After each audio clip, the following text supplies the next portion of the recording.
Welcome to our Bedtime Stories channel. If you enjoy peaceful stories to help you unwind, don't forget to like and subscribe. And tell us in the comments, where are you watching from? Now, let's begin today's stories. The rain hammered the windshield as Mark gripped the steering wheel, his fingers tightening with each gust of wind that rocked his car. The empty highway stretched ahead, shrouded in mist and darkness, the white lane markers flashing like ghostly apparitions under his headlights. He had been driving for hours, his eyes burning from fatigue, and the storm showed no sign of letting up. Mark exhaled heavily, glancing at the dashboard clock. 2:47 a.m. The next town was about 30 minutes away. If he kept pushing forward, he could reach a motel before dawn and finally get some rest. His wipers struggled against the downpour, each pass barely clearing the windshield before another sheet of water obscured his vision. His eyelids felt heavier by the second. Just a little longer, he told himself. Just a little. A figure appeared on the roadside. Mark's pulse spiked. A woman stood there, barely visible in the torrential rain. She wore a white dress, now soaked and clinging to her thin frame. Her long, dark hair draped over her face, obscuring most of her features. She wasn't waving for help. She wasn't holding out a thumb. She simply stood there. A chill crept up Mark's spine. Who in their right mind would be out here at this hour, in this storm? He hesitated, but instinctively eased his foot off the gas, slowing the car.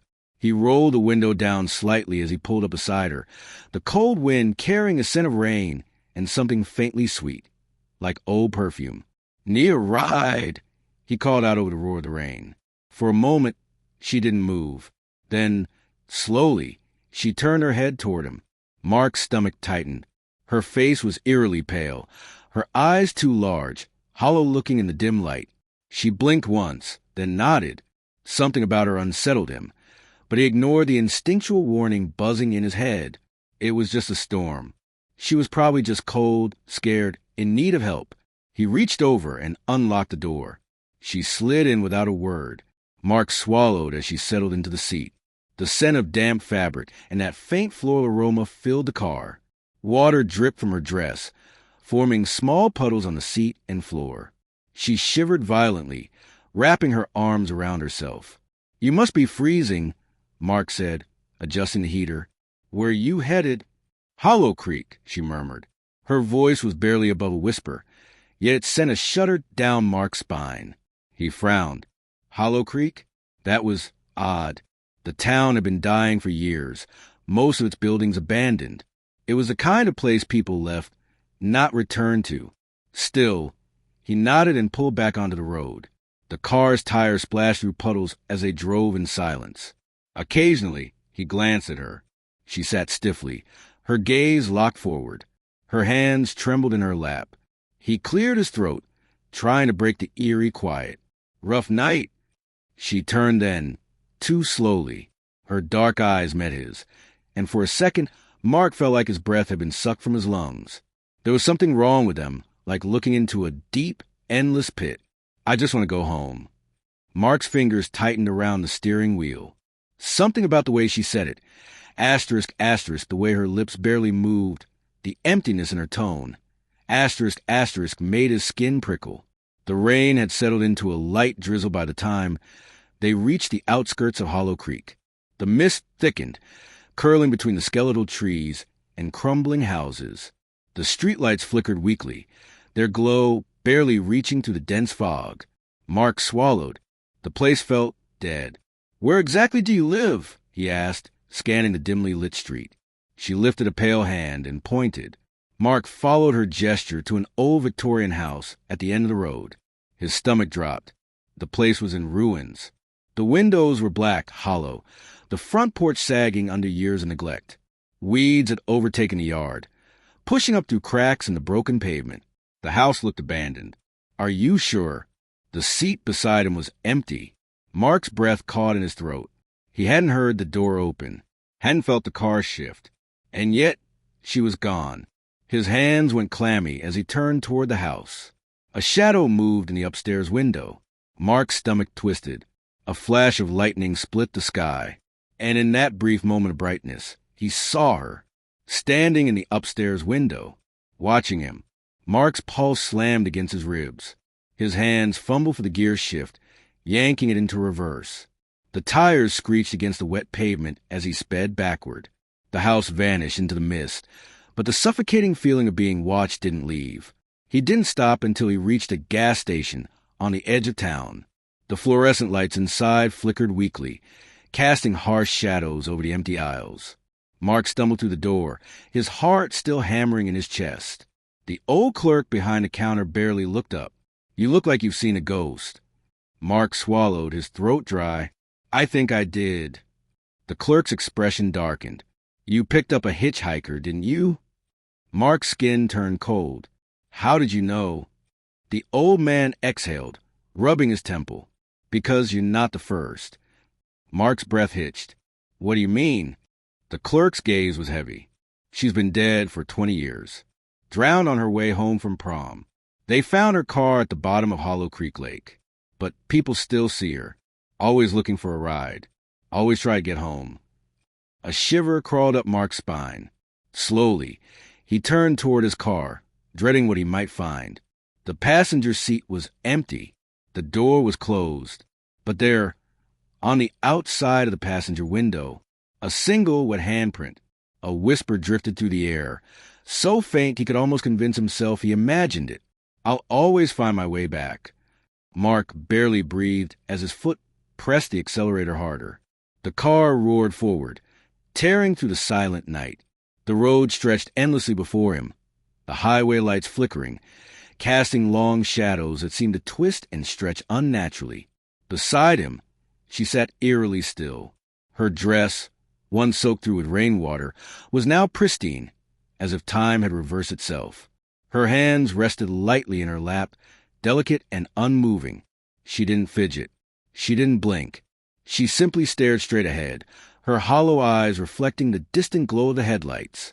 Mark swallowed hard, his grip tightening on the wheel. He had seen her vanish once before, had felt the weight of her absence in the seat beside him. But now she was here again, and this time he was determined. "Hollow Creek?" he asked, his voice barely above a whisper. She nodded, the movement slow, almost mechanical.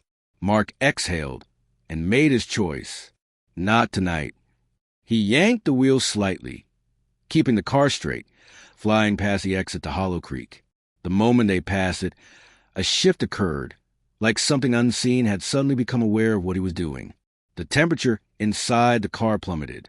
A thick, suffocating cold filled the air, seeping into his bones. The windshield fogged over in an instant, his breath visible in the icy interior. The radio crackled violently, static screaming to the speakers, distorting into an unnatural, garbled whisper. "Turn back." Mark flinched. The voice wasn't his. It wasn't hers. It came from everywhere and nowhere at once. The girl in the passenger seat stiffened, her hands curling slightly into fists. Her breath hitched, a barely audible gasp slipping from her lips. The pressure around them thickened, the air growing heavier, like the weight of unseen hands pressing against the car, dragging it down. The headlights dimmed, flickering like a dying candle. Mark clenched his jaw and pressed the gas harder. The road ahead stretched endlessly, impossibly long. His stomach twisted. Was he even making progress? It felt like he was driving in place, like Hollow Creek was trying to keep them from leaving. Then, a whisper, "You can't save me." Mark turned his head slightly. She was fading. Her form grew translucent, a shifting mist of half-existence. Her fingers trembled, reaching for something unseen. "No," he said firmly, heart pounding. "You don't have to go back." The car shook violently, as if something had grabbed it from behind, yanking it backward. The tires screeched against the asphalt. The headlights flickered once, twice, then cut out completely. Darkness. Total. Absolute. Mark's breath came in short gasps. He couldn't see. The road was gone. The world outside the car had vanished. There was nothing but an endless, swallowing blackness stretching in all directions. And in that darkness, something moved. A shape, a shadow. It loomed just beyond the windshield, shifting, stretching unnaturally tall. Its form was amorphous, twisting in ways that hurt to look at. Its fingers, long and possibly thin, dragged across the hood of the car, leaving behind deep, jagged scratches. Mark's pulse pounded in his ears. The radio crackled again, a broken, guttural voice rising through the static. "She belongs here." The girl shuddered. Her form flickered, fighting against whatever force was pulling her back. Her lips parted, and for the first time, her voice was more than a whisper. "Drive," she pleaded. Mark didn't hesitate. He slammed his foot against the gas pedal. The engine screamed. The tires skidded. The car lurched forward, tearing through the darkness. The shadow behind them howled. A sound that wasn't human. That wasn't meant for human ears. The headlights burst back to life. Suddenly, there was road again. Trees. Sky. The world had returned. The highway stretched before them, leading into the next town. The unnatural cold faded, replaced by the soft, humid air of an ordinary summer night. Mark swallowed hard, glancing to his right. The passenger seat was empty. No water, no scent, no trace that anyone had ever been there. But then, something caught his eye in the side mirror. His breath hitched. The handprint, still on the window, but this time it was on the outside. His fingers tightened around the wheel. The road stretched ahead, nothing but distant headlights and the occasional flicker of neon from gas stations in the distance. Then, barely audible over the hum of the engine, a whisper, so soft it could have been the wind, "I'll always find my way back." Mark didn't stop driving until he reached the next state line. And even then, he didn't look in the mirror again. Ethan Carter had heard the rumors before booking his stay at the Blackwood Inn. Whispers of a cursed room, guests waking up screaming, shadows moving where they shouldn't. But he had never been one to believe in ghost stories. Superstitions were just that, stories people told to scare themselves. Still, as he pulled his suitcase to the grand entrance of the old hotel, an uneasy feeling settled in his chest. The Blackwood Inn stood on the outskirts of town, its once elegant Victorian architecture now weathered by time. The ornate chandeliers still glowed dimly, their golden light unable to chase away the heavy shadows lurking in the corners. The air smelled of aged wood, polished floors, and something faintly floral, lavender, perhaps, though it carried a musty undertone.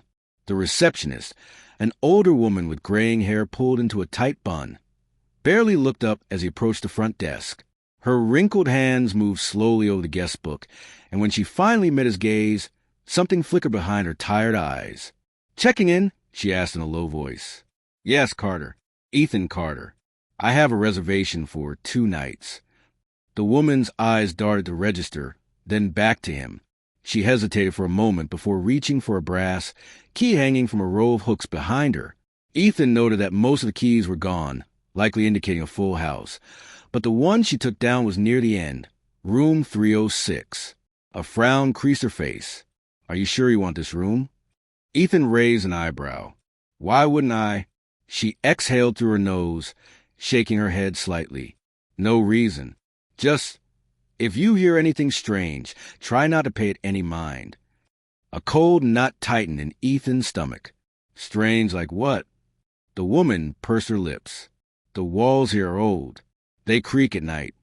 Something in the way she said it, too rehearsed, too dismissive, made his skin prickle. But he forced a chuckle and took the key. "I'll keep that in mind." The elevator creaked as it carried him up to the 3rd floor, the dim yellow lights flickering slightly. The doors groaned open, revealing a long hallway lined with dark wooden doors. A thick runner rug muffled his footsteps as he walked toward the end of the corridor, where room 306 waited.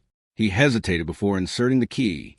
The brass numbers on the plaque were slightly tarnished, as though too many fingers had brushed against them.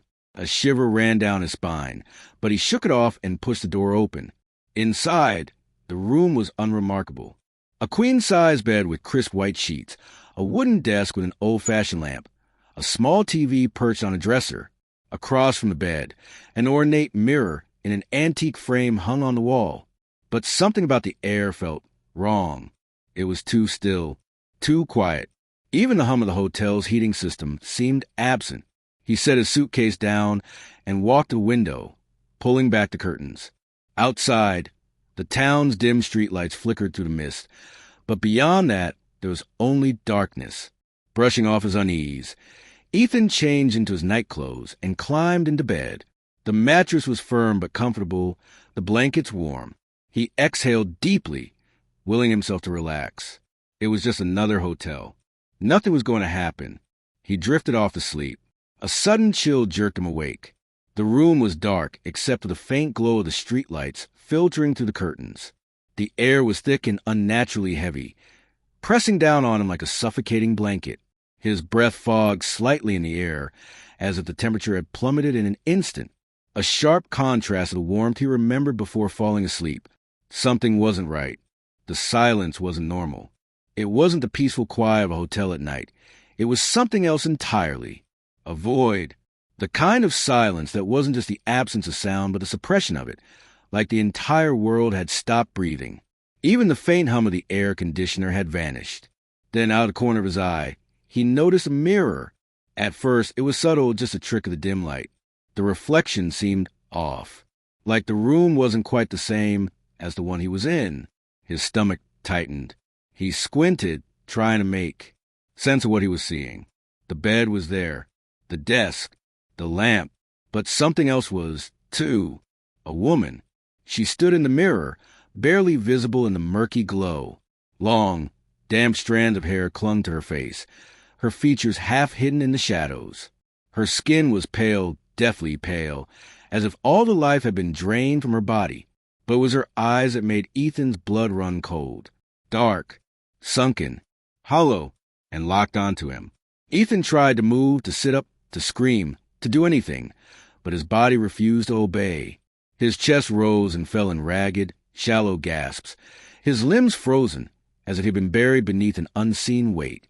His heart pounded against his ribs, every beat a drum of sheer terror. The woman in the mirror took a slow, shuddering breath. Her lips parted. No sound came, just a silence so deep it rang in his ears. Then a whisper, "Get out." The sound slithered through the air, a breathless, rasping murmur that sent a jagged chill down his spine. His paralysis shattered. Ethan gasped awake again, this time bolting upright. His heart pounded in his chest, a hammering rhythm that echoed in his ears. Sweat clung to his skin, his shirt damp from sheer panic. His breathing was shallow, uneven, like he had run miles without stopping. The room was silent. The mirror was normal. No woman. No dark, sunken eyes. No whispering voice. But then his breath caught. His stomach lurched. There, on the cold glass, was a single handprint. On the inside, his mind raced. His pulse thundered. Every nerve in his body screamed at him to run. But he didn't. He couldn't. His rational mind clawed for answers. Had he been dreaming? Sleep paralysis? No. This was real. Too real. Slowly, hesitantly, he swung his legs over the bed, his bare feet meeting the icy floor. The chill seeped into his skin, crawling up his spine like a phantom touch. His reflection stared back at him, his own face pale and drawn, his eyes wide with fear. But the handprint, it was distinct, small, almost delicate, yet smeared, as if someone had pressed their fingers against the surface in desperation before slipping away. Ethan's breath came in shallow, uneven gulps. His pulse roared in his ears. He took a hesitant step forward, then another. His fingers hovered just above the mark.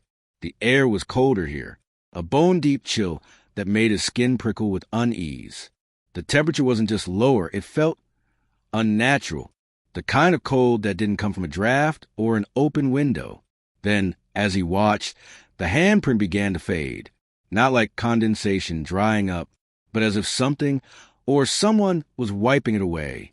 From the other side, Ethan stumbled back, his breath hitching in his throat. His stomach twisted into knots. His mouth was dry, his tongue heavy like sandpaper. This wasn't his mind playing tricks. This wasn't some illusion. This was real. He turned sharply, his eyes scanning the room, his senses on high alert. The air felt heavier now, suffocating, thick with something unseen. Every shadow seemed deeper, darker.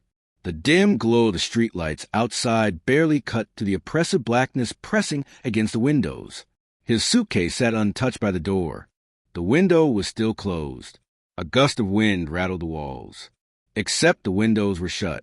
There was no draft. His pulse quickened. Something was here. Watching. Waiting.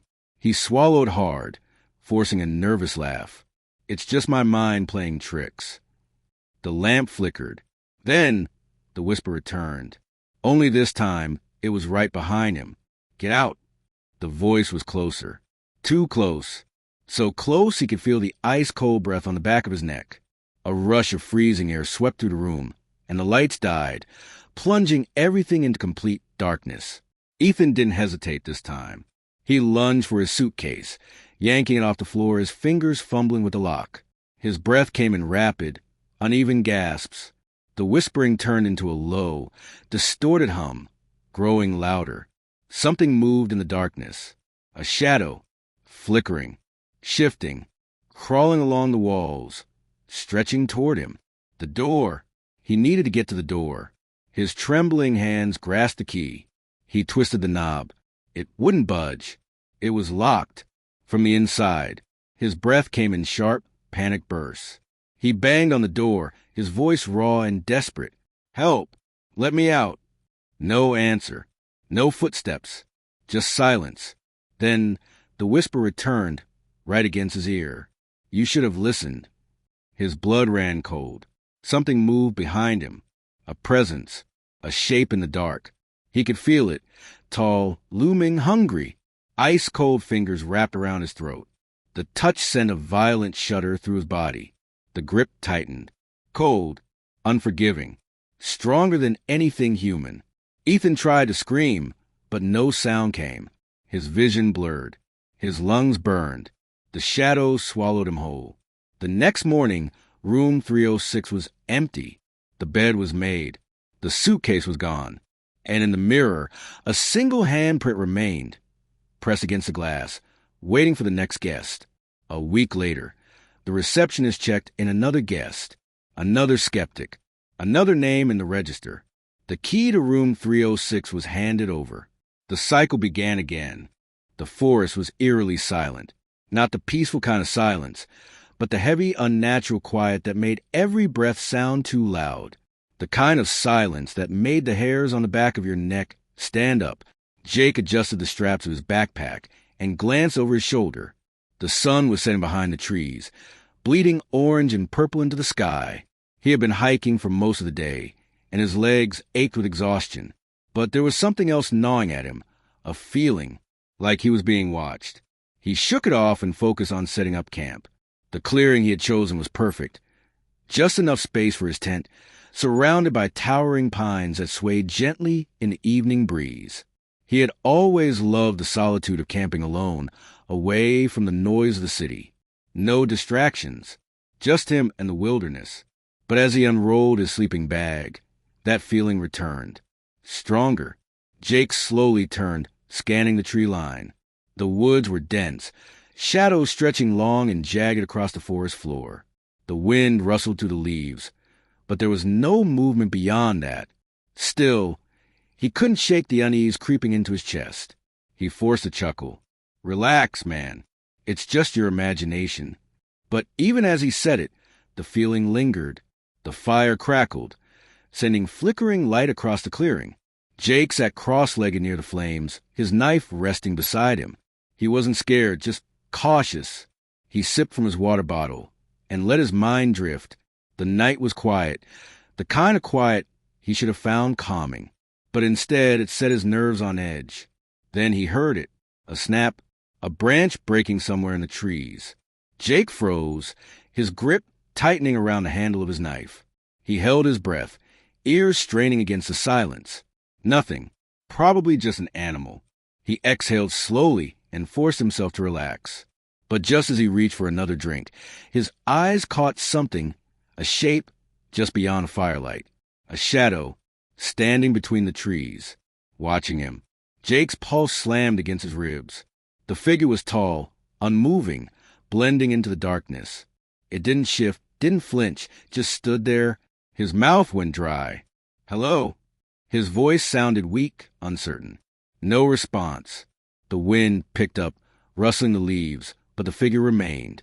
Then it moved, not like a person walking, but like a distortion, a ripple in the dark. One moment, it was there. The next, it wasn't. Jake's stomach twisted. What the hell was that? He grabbed his flashlight and shone it into the trees. The beam cut through the dark, illuminating rough bark and tangled undergrowth, but there was no sign of anything or anyone. After a long moment, he lowered the light. It was probably just exhaustion playing tricks on his mind. The shadows could be deceiving, especially when he was alone out here. That had to be it. With a deep breath, he crawled into his tent, zipping it up tight. But sleep didn't come easily, because even though the fire outside crackled and the wind rustled through the trees, he could still feel it. That presence. Watching. Waiting. Jake woke to the soft glow of morning filtering through his tent. The air was cool and damp, carrying the earthy scent of pine and soil. His body ached from the stiffness of sleeping on the hard ground, and his muscles protested as he stretched his arms above his head. He let out a slow breath and rubbed his face. His sleep had been restless, plagued by strange dreams, shifting shadows, whispered voices, the unsettling feeling of being watched. He couldn't remember much, but the lingering unease sat heavy in his chest. Pushing aside the lingering grogginess, he unzipped the tent and stepped outside. The forest was bathed in the golden hues of early morning, the treetops swaying gently in the breeze. Sunlight filtered through the branches, casting dappled patterns onto the ground. The sounds of chirping birds and rustling leaves filled the air, the rhythmic pulse of the wild. For a moment, he almost laughed at himself. The fear from last night seemed ridiculous now. He had let the darkness and exhaustion get to his head. Shadows played tricks, nothing more. His mind had conjured up shapes that weren't there, fueled by the eerie silence of the wilderness.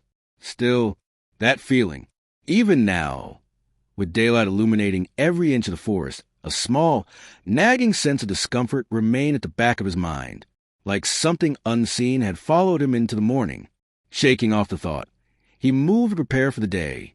He boiled some water for instant coffee, the familiar bitterness helping to ground him. His hands were steady now, his breathing even. He told himself he just needed to keep busy, to distract himself from the nonsense running circles in his mind.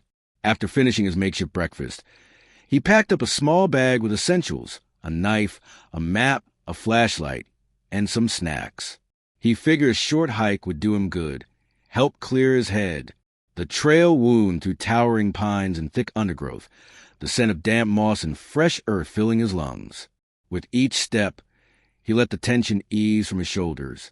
The deeper he went into the woods, the more he began to enjoy the solitude again. He followed the trail for about an hour, admiring the untouched beauty of nature. Everything was so still, so perfect. The way the sunlight broke through the canopy, the distant hum of insects. It was exactly why he loved being out here. Then, somewhere in the distance, a branch snapped. Jake stopped. His heartbeat thudded against his ribs as he turned, scanning the dense forest behind him. Silence. Nothing moved. Probably just an animal, he told himself. A deer, maybe. Still, the feeling returned. That same feeling. The same one he had last night. The sensation of eyes on his back. His throat tightened. He swallowed hard and forced his feet to keep moving. By the time he returned to his campsite, the sun was already dipping behind the trees, the golden light fading into deep orange and purple hues. The air had cooled significantly, the first hints of evening settling in. Jake exhaled, relieved to be back. The familiar sight of his tent and fire pit made him feel grounded again. Safe. But then, something was wrong. His tent was open, not just slightly unzipped, but wide open. The entrance flapped gently in the evening breeze, the fabric swaying as if something or someone had been inside. Jake's stomach dropped. Had he forgotten to close it? No. He was sure he had zipped it shut before leaving. A sharp chill ran down his spine. His eyes scanned the clearing. Every muscle in his body tensed. The forest around him remained still. The wind whispered through the leaves, but there was no sign of movement, no sign of anyone. Taking slow, deliberate steps, he approached the tent. His fingers tightened around the knife on his belt. He hesitated for a moment before crouching down and peering inside. Everything was exactly as he had left it. His sleeping bag was still neatly rolled. His backpack leaned against the side of the tent, untouched. His supplies were in place. Nothing had been taken. Nothing had been disturbed. But something still felt off. The air inside the tent felt wrong, charged, almost like an unseen presence still lingered, like the space had been occupied by something that had just left. Jake swallowed hard and slowly backed out of the tent, standing upright. He scanned the ground for footprints, searching for any sign that someone had been there. Nothing. No footprints. No broken twigs. No disturbed dirt. It didn't make sense. His breathing grew shallow as the unease tightened in his chest. If no one had been here, why did it feel like they had? He spun around suddenly, scanning the tree line. The forest had darkened with the fading light, the shadows stretching long and jagged across the ground. The trees stood tall and unmoving, their silhouettes stark against the deepening sky. And yet, for a split second, he thought he saw movement, a shape, tall, thin, standing just beyond the trees. His breath hitched. He blinked, and it was gone. Just the trees. Just the shadows. A shiver crawled down his spine. Had he imagined it? He let out a shaky breath and rubbed his face. No, it was nothing. Just the dimming light playing tricks on his eyes. He was letting his nerves get the better of him again. With an unsteady exhale, he walked over to his tent and zipped it shut tight this time, double-checking that it was secure. Then, trying to shake off the feeling, he gathered some firewood and set up his campfire. The flames flickered to life, casting a warm glow across the clearing. But even as he sat by the fire, staring into the crackling embers, he couldn't ignore the sensation crawling up his spine. The woods felt different now, darker, closer. The wind had died down and sounds of forest seemed more distant. The usual rustling of leaves and chirping of crickets had faded, leaving behind a silence that felt heavy. Too heavy. Jake clenched his jaw and stared into the trees. He wouldn't let this get to him. It was just paranoia. Just the tricks of an overactive imagination. But deep down in the part of his brain that he tried to ignore, he knew something wasn't right. Something was out there, and it was watching him. The fire crackled, sending sparks into the night sky. Jake sat with his knife in hand, his flashlight resting beside him. The feeling was back, stronger than before. The kind of feeling that made his muscles tense and his heartbeat quicken. Then it happened again. A sound, a whisper of movement in the trees. His grip tightened around the knife. Not an animal, not the wind, something else. He turned his flashlight toward the woods. The beam cut through the dark. For a second, there was nothing but trees and shadows. Then, there, a figure, closer than before. Tall, motionless, watching. Jake's breath hitched. He stood slowly, muscles tensed. His instinct screamed at him to run. But he didn't. Instead, he called out, his voice low but firm. "Who's there?" Silence. Then movement. It was coming closer. Jake's heart pounded. He grabbed his flashlight, shining it directly at the figure. And for the first time, he saw it. A tall, gaunt figure, its limbs impossibly thin. Its face was obscured by the shadows, but its eyes, black, empty, endless. A sharp, suffocating cold filled the air. Then it spoke. "Leave." The words slithered through the dark, a voice that sounded hollow, distant, ancient. Jake stumbled back, his flashlight shaking. His mind screamed at him to move, but his body refused to obey. Then the fire went out. The darkness swallowed him whole. Jake ran, branches toward his arms. Roots threatened to trip him, but he didn't stop. He didn't dare look back. The whispering was everywhere now, surrounding him, closing in. "Leave." He reached the trail, his breath ragged, his legs burning. The trees loomed over him, twisting shadows in the moonlight. Then he saw it, standing at the edge of the woods, closer than ever. It tilted its head, those empty black eyes locking onto his. And then it smiled. Jake didn't wait to see what would happen next. He bolted. Didn't stop. Didn't look back. He reached his car, fumbling with the keys. His hands trembled, his breath coming in sharp gasps. The engine roared to life. He peeled out of there, gravel kicking up behind him. The last thing he saw in his rearview mirror, the figure, standing at the tree line, watching, waiting, and as he sped down the road, one final whisper followed him. See you soon. Emily Foster was alone in her apartment when the phone rang. It was late. Too late for anyone to be calling. She frowned, glancing at the clock. 11:47 p.m.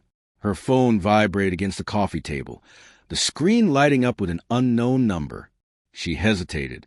It could be a scam call, a wrong number, or something equally unimportant. But something about it felt off. The number looked familiar, almost like... She swallowed hard, her heart picking up pace. It looked like his number. No, that was impossible. She had deleted it months ago, because her brother was dead.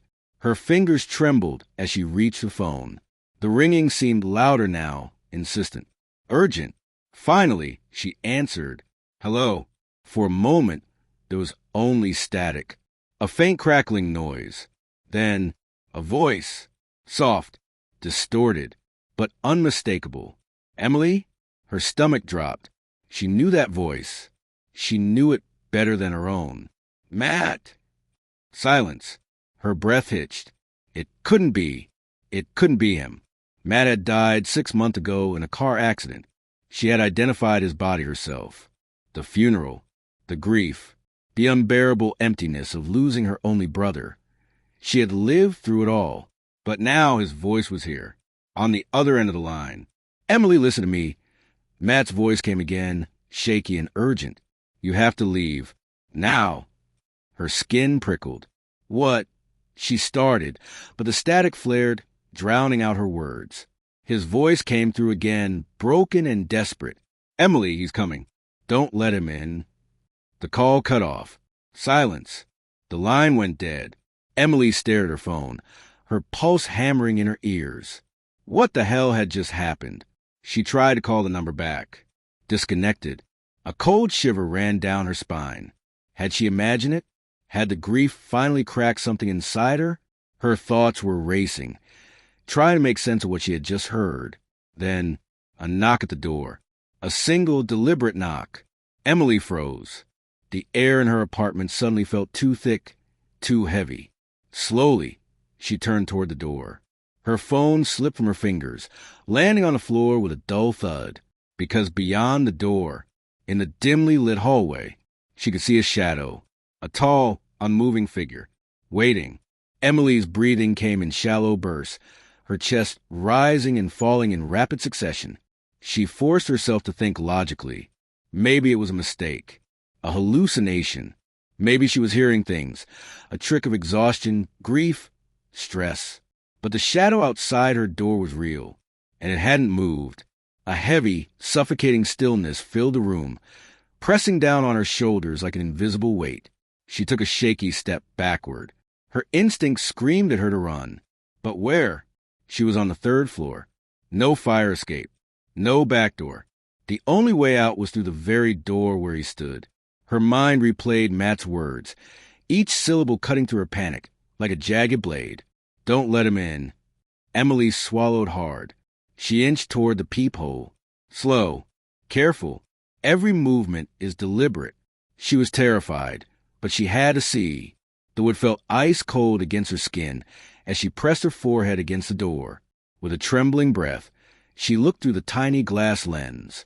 And there he was, a man, tall, dressed in dark clothing, standing completely still. The hallway light flickered, bathing him in sporadic flashes of dim, yellowish glow. Her fingers dug into the doorframe.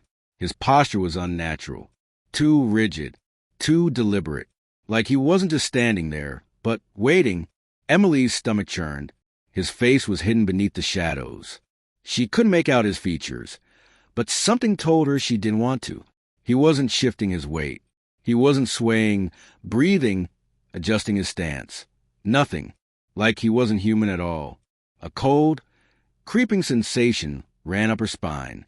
Emily took a step back, her fingers hovering over her phone on the floor, her mind racing. She had to call someone. The police. A neighbor. Anyone. Then, another knock. Harder. More forceful. Boom. Boom. Boom. The sound exploded to the apartment, vibrating the walls. Emily gasped, stumbling backward. Her legs felt like lead, heavy and useless beneath her. She clutched her chest, trying to steady her breath, but she couldn't. Her heart pounded wildly, erratic and frantic, her body teetering on the edge of panic. She wanted to scream, wanted to run, but all she could do was stare at the door. Boom, boom, boom, louder this time, like a battering ram against a wood. Something in her gut twisted violently, sending nausea rolling through her stomach. This wasn't just some stranger. This wasn't a confused neighbor knocking on the wrong door. This was something else. A presence. Something that shouldn't be here. Emily pressed a trembling hand to her mouth, biting down on her lip to keep from sobbing. The knocking stopped. A beat of silence. Then, a voice. Low. Raspy. Not Matt's. Emily. She sucked in a sharp breath, her blood turning to ice. He knew her name. The voice was wrong. Distorted, like a recording played at the wrong speed, slow, dragging, inhuman, like something trying to sound human. Tears burned her eyes. She clapped a hand over her mouth, willing herself to stay silent. Maybe if she didn't move, didn't breathe, he would leave. Maybe he would think she wasn't home. Let me in. Her stomach twisted. No, no, no, no. It was a command, not a question. A demand. The doorknob rattled violently, twisting, jerking, wrenching back and forth with unnatural force. The lock was held. For now, Emily stumbled back, gripping her phone so tightly her knuckles turned white. She had to get out. Now. She scrambled to unlock her phone, but her fingers were slick with sweat, shaking too badly to type 911. Dial 911. But before she could press the call button, the knocking stopped. Silence. Her ears rang from the absence of sound. Her heart pounded in her throat. Was he gone? She strained to hear. Nothing. Then, a whisper. So close. Too close. It was coming from inside the apartment. Don't turn around. She spun anyway, and nothing was there. But the moment she did, the knocking resumed. Louder. More violent. More desperate. Her body moved before her brain caught up. She bolted for her bedroom, slamming the door shut and locking it. She grabbed her phone and, with trembling hands, finally managed to dial. 911. A woman's voice answered, calm and collected. 911, what's your emergency? Emily sucked in a shaky breath. Someone is trying to break into my apartment. The operator asked for her address. Emily whispered it as quietly as she could. Stay on the line with me, the operator said. Officers are on their way. Another knock. But this time, it came from inside the apartment. Emily's breath caught. Her eyes darted to the closet, the bathroom, the dark corners of her room. No, that wasn't possible. The voice from the other side of the door spoke again. Emily opened the door. Matt's voice. But it wasn't him. Tears spilled down her cheeks. No. No, no, please hurry, she whispered into the phone. The knocking grew more intense, more frantic. Then it stopped, a beat of silence. And then, the sound of footsteps. Moving away, Emily held her breath, straining to hear. The apartment grew eerily silent. Minutes passed. Then, the sound of sirens. Red and blue lights flashed through her window. She barely heard the officers knocking at the door. Somehow, she managed to unlock it, throwing herself into the hallway as soon as they entered. They searched the apartment. No sign of forced entry. No footprints. No one there.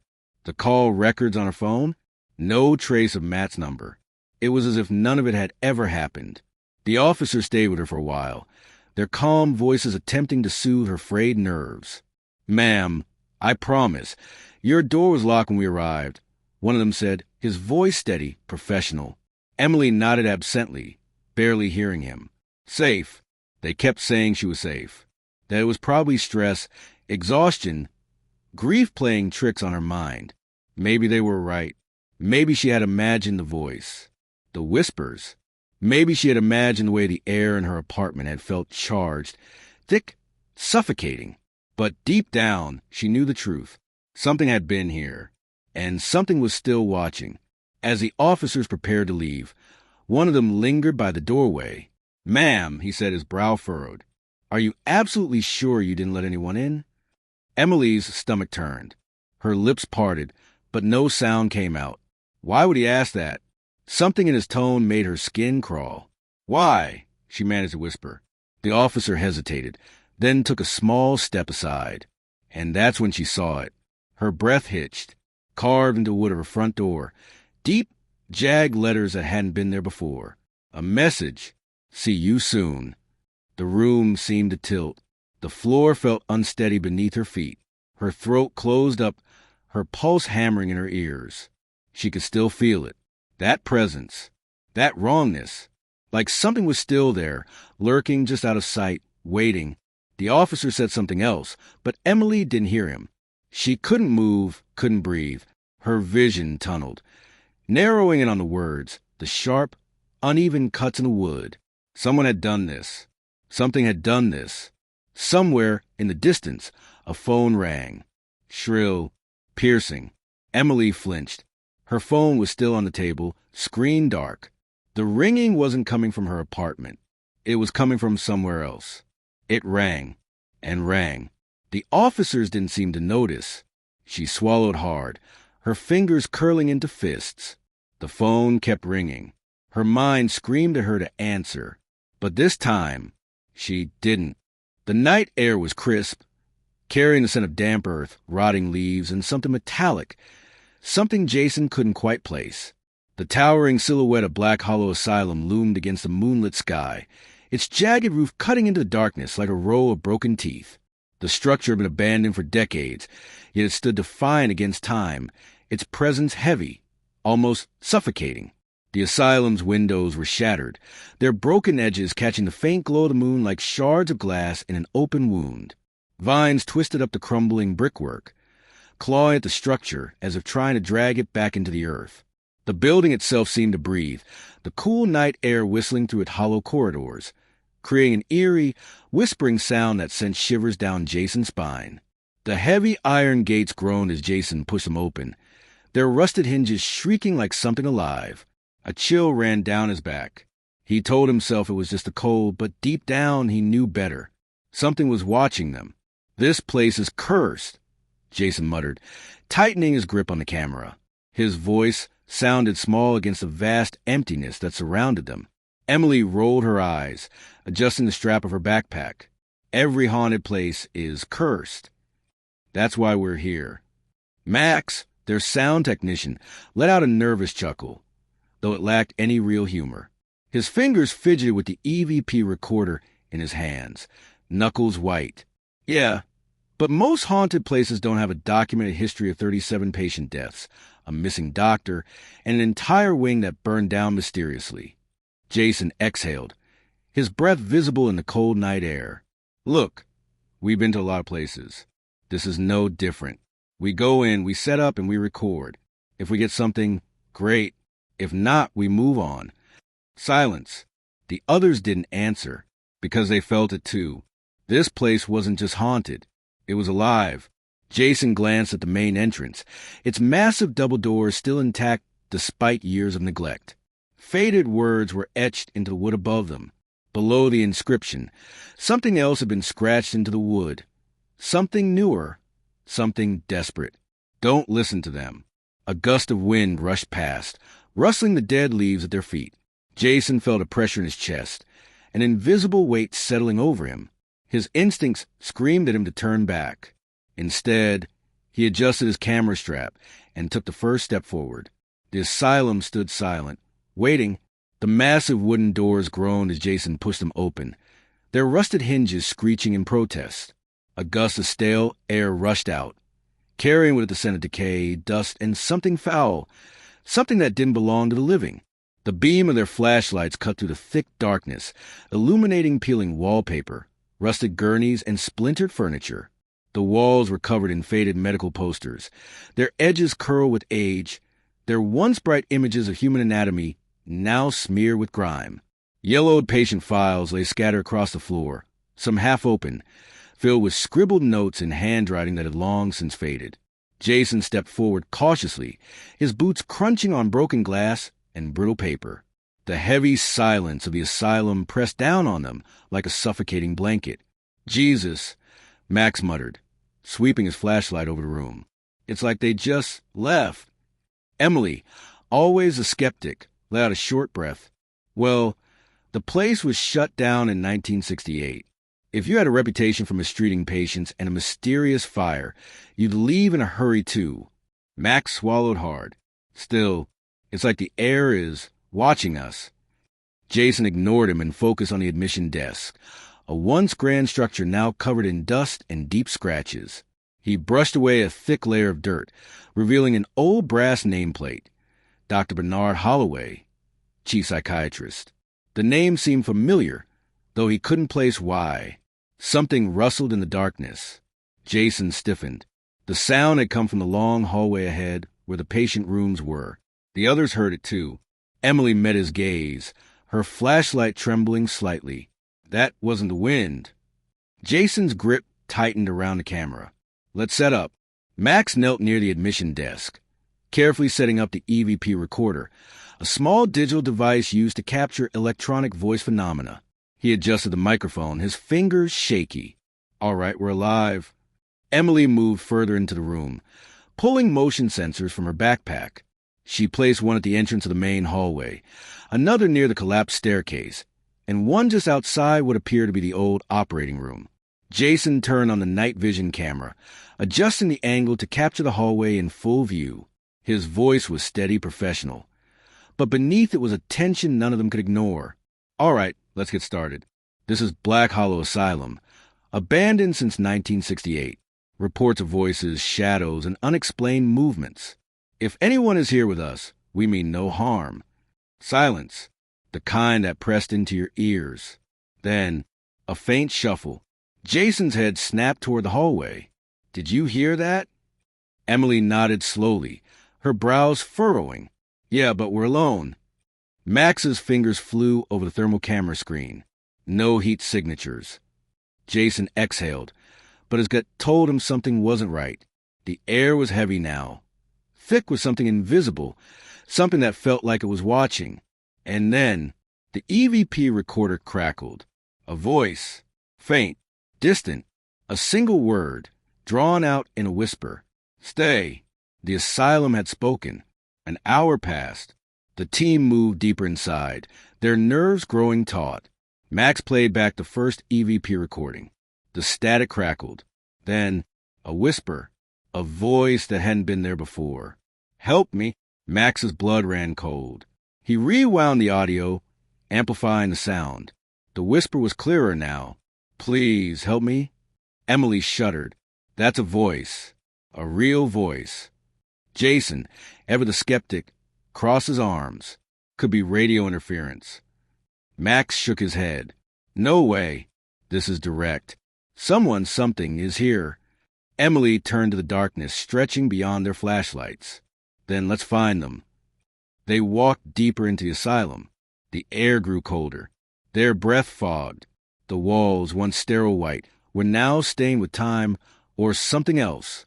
Jason stopped at an old restraint room, where violent patients had been strapped to their beds.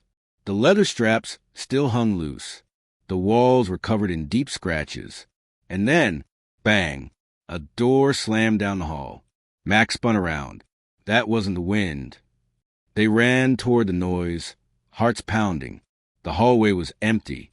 Jason checked the camera. Nothing moved. Emily turned, her flashlight flickering. Guys, her voice trembled. At the end of the hallway, a shadow moved. Not fast, not sudden, slow, deliberate, watching.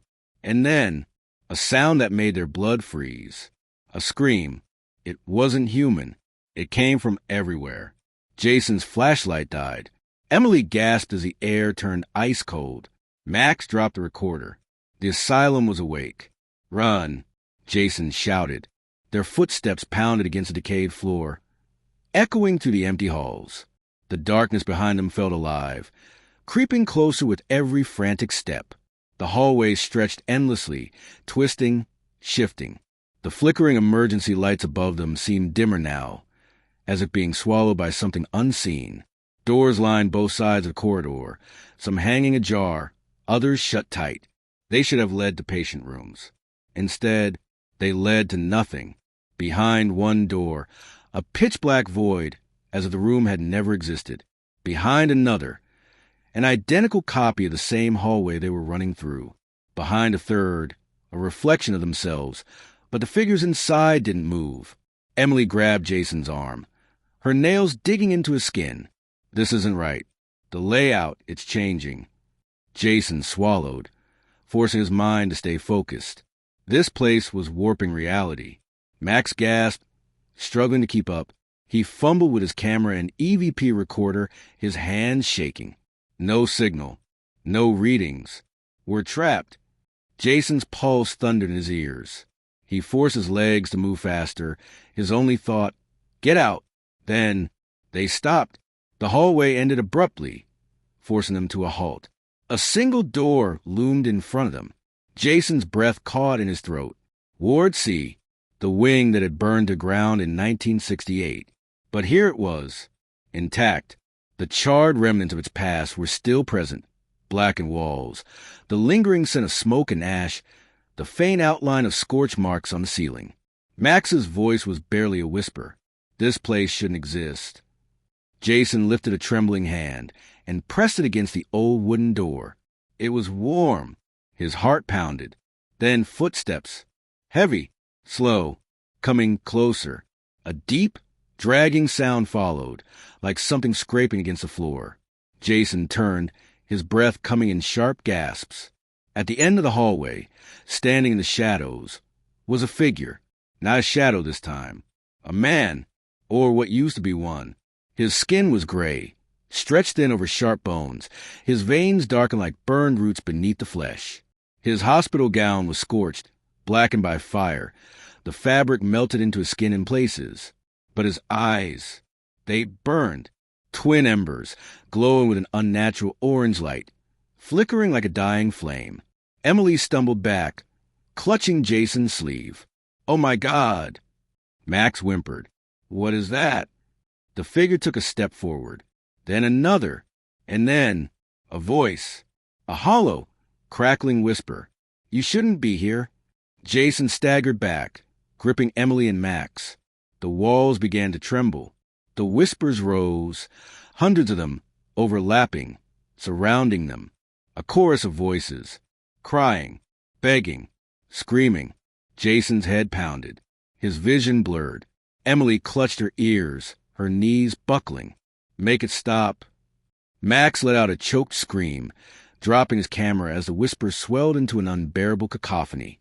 The figure stepped closer, his feet leaving charred footprints with each step. Jason knew if they stayed, they wouldn't leave alive. His instinct screamed at him, "Run." Now, he grabbed Emily and Max. "Go." They turned and ran.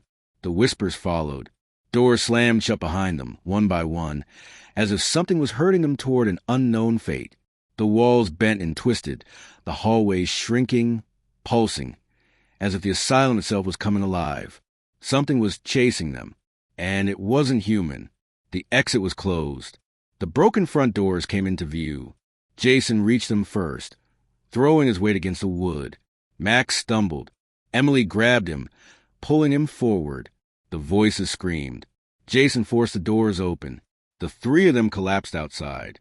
And just like that, the voices stopped. The night was silent. Max's chest heaved. He clutched his recorder, his fingers white. Emily wiped her face, realizing she was crying. Jason stood up, turning back to the asylum. It loomed quietly in the moonlight, empty, as if nothing had ever happened. But then, Max's recorder cracked. The last EVP recording played on its own. Static. Then a voice. Clear. Unmistakable. We'll be waiting. The storm rolled in fast, sweeping across the neighborhood with a fury that rattled windows and sent tree branches scraping against the side of the house. Thick clouds swallowed the moon, casting the streets into an unnatural darkness. The wind howled, making the old house groan as if it, too, felt the storm's weight pressing against its walls.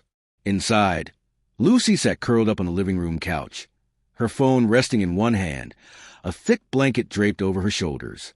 The glow of the TV flickered across her face, casting shadows that danced along the walls. She could hear the rain hammering against the roof, a steady rhythm that filled the silence between the occasional roars of thunder. On the floor, tucked beneath their own blankets, sat the twins, Noah and Ben. Their eyes, round and unblinking, were glued to the television screen, though Lucy wasn't sure they were actually paying attention to the cartoon playing. They sat too still, their small hands gripping the fabric of their blankets, their bodies tense. Lucy checked the time on her phone. Almost 10:30 p.m. The boys' parents had said to put them to bed by 9, but with the storm rolling in, she had decided to let them stay up a little longer. Now, though it was late, "All right, guys," she said, stretching her arms. "It's bedtime. Let's get you tucked in." Neither of them moved. Lucy raised an eyebrow. "Did you hear me?" Noah turned his head slightly, but his gaze didn't meet hers. Instead, his eyes remained locked on something beyond her, down the hallway. Ben sucked in a shaky breath and bit his lip, his small fingers gripping his blanket even tighter. We can't sleep yet," he mumbled. Lucy frowned. "Why not?"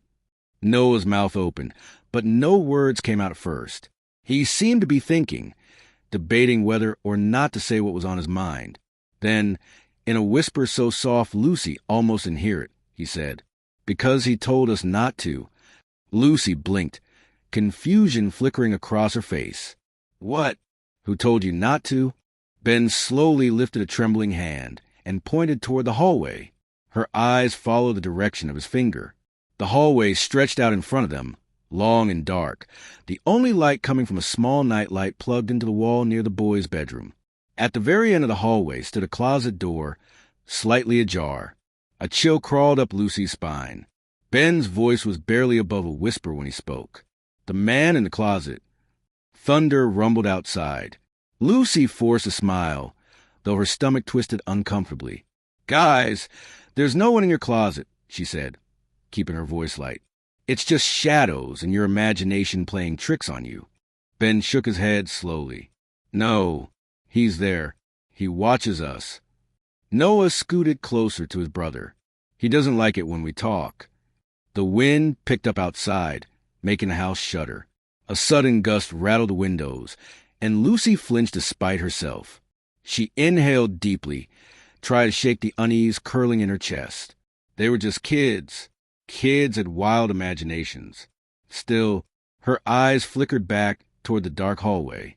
The closet door was open only slightly, but something about the sliver of darkness beyond it made her skin prickle. It wasn't unusual for kids to be afraid of closets, but the way the boys sat stiffly, their wide eyes filled with genuine fear, it unsettled her. Lucy sighed and stood up. "All right," she said, stretching her arms. "Let's check it out. But once we see there's nothing there, you both have to go to bed." "Got it." The twins hesitated. Noah's fingers twitched against the fabric of his blanket. Ben swallowed hard, then nodded. Lucy reached for the flashlight on the coffee table and clicked it on. The bright beam cut through the dimly lit hallway, illuminating the wooden floorboards. The boys followed behind her, their footsteps nearly silent. Each step Lucy took made the floor creak beneath her weight. The sound echoed in the quiet house, making it feel as if something else was moving along with them. They reached the closet. Lucy hesitated, her fingers hovering over the doorknob. The metal felt cool, too cool, as if the air around it had dropped in temperature. She frowned. That was strange. The rest of the house was warm. She glanced down at the twins.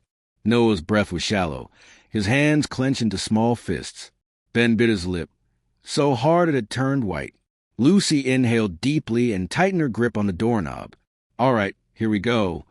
She swung the door open. The flashlight's beam cut through the darkness inside the closet. Empty. The space was small, lined with shelves holding old board games and shoeboxes. A few jackets hung limply from hooks, their fabric swaying slightly from the motion of the door opening. A pile of folded blankets sat in the corner. Nothing unusual. Lucy turned back to the boys, raising an eyebrow. See? No one's here. Ben's lower lip quivered. Noah's face remained unreadable. He's still there, Noah mumbled. Lucy's brow furrowed. She turned back to the closet, shining a flashlight across every inch of it. Nothing but old blankets, jackets, and dust. She exhaled sharply. Listen, I promise you, there's nothing in here. I'll shut the door and it'll stay shut all night, okay? The twins didn't reply. Lucy knelt down in front of them, her voice softer. You don't have to be scared. I'm right outside. Nothing's going to happen. Ben hesitated before nodding slowly. Noah, after a long pause, did the same.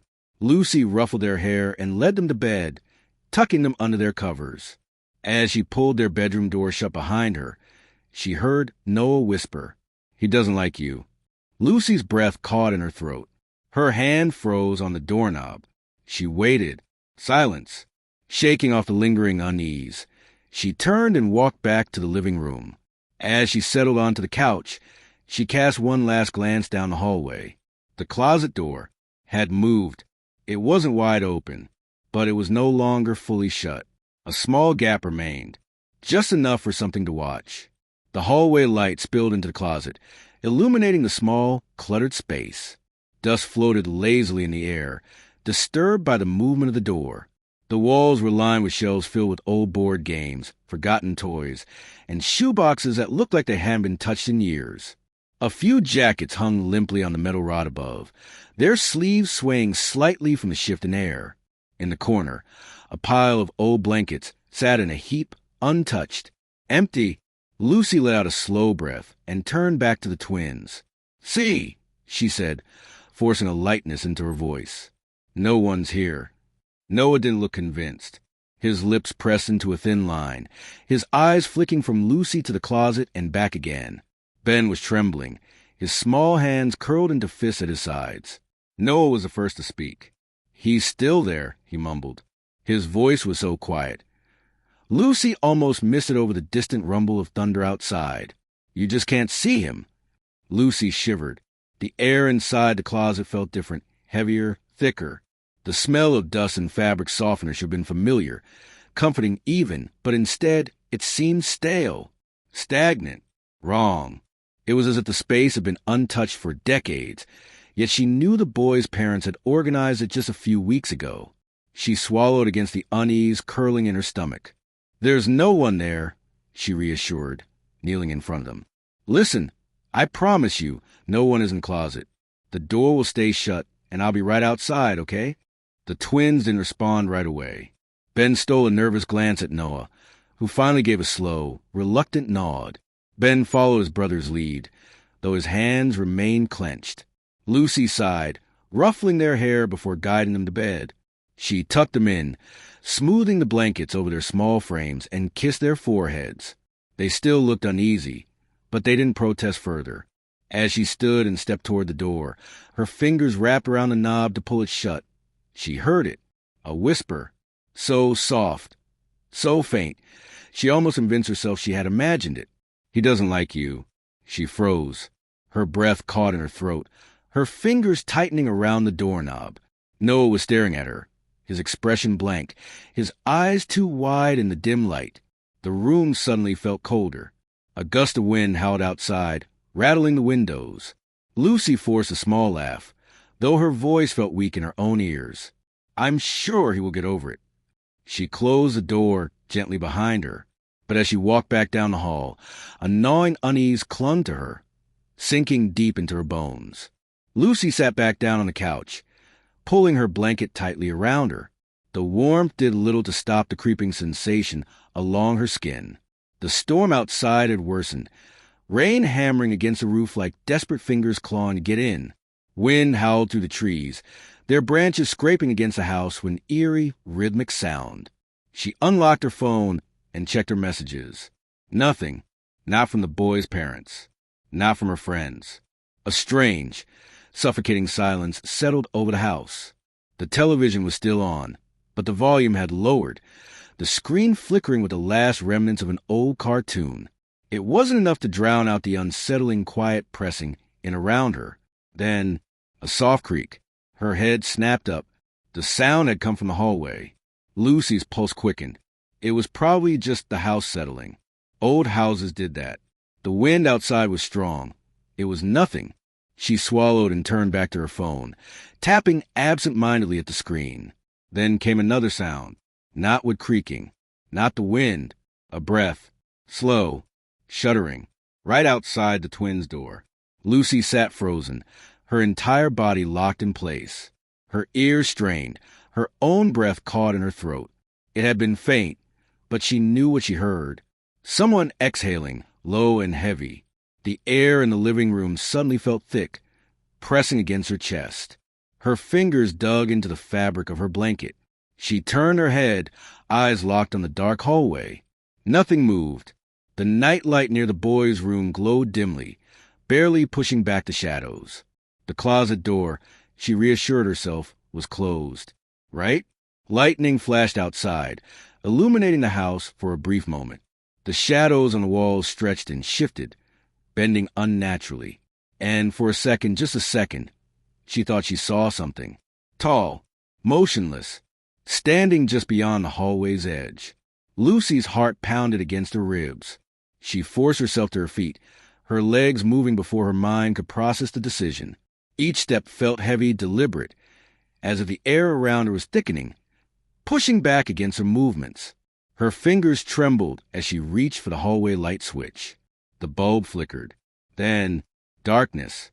The light went out. Lucy sucked in a sharp breath. The storm outside raged, lightning illuminating the house in brief flashes. For the second time, she saw something shift in the darkness. Something that hadn't been there before. Something too tall to be the twins. Her hands clenched into fists. "It's nothing," she whispered to herself. "Just shadows. Just the storm." Steeling herself, she took a cautious step forward. The floor was cold beneath her bare feet. She exhaled slowly, forcing her breath to steady. Then, a soft click echoed in the silence. Lucy's stomach dropped. Her gaze snapped to the end of the hall. The closet door. It was open, not just a crack. Wide open. The jackets inside swayed slightly, as if something had just moved past them. The air in the hallway felt colder than before. Heavy, pressing. The shadows inside the closet stretched unnaturally, curling at the edges like fingers reaching outward. Lucy's breath hitched in her throat. A whisper slithered through the dark. Low, hoarse, not a child's voice. "Not yet." Lucy stumbled back, her hand slapping against the wall as she gasped. The words had been right beside her, near her ear, but the hallway was empty. She turned sharply, expecting. What? A figure? A shadow? Something to confirm the icy dread coiling in her gut? There was nothing. The closet door remained open, its darkness yawning, waiting. Lucy's breathing was shallow, her pulse roaring in her ears. She had to close it. She had to. Forcing her legs to move, she took a hesitant step forward, then another. The air thickened. Another step. The hallway felt longer now, stretched unnaturally, the door growing farther away instead of closer. She could hear something inside, something shifting, something breathing. Lucy reached for the door. Then, just before she could touch it, the door slammed shut on its own.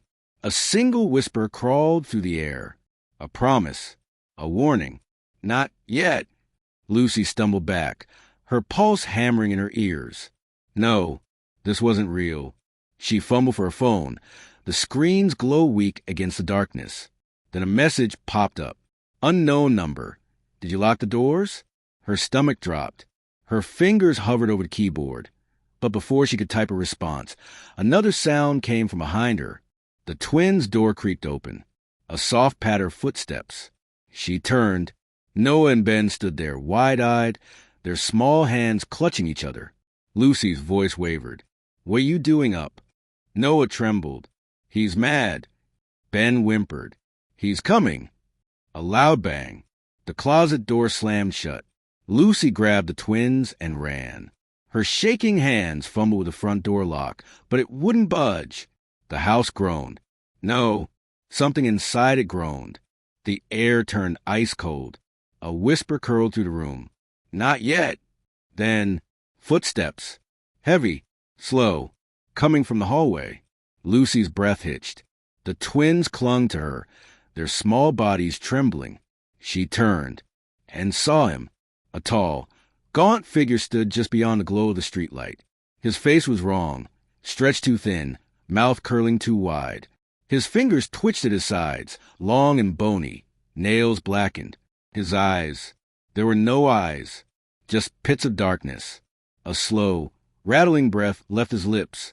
Then, in a voice that scraped against the walls, he whispered, "You shouldn't have looked." The lights flickered. The walls seemed to pulse, shifting, bending. The room closed in.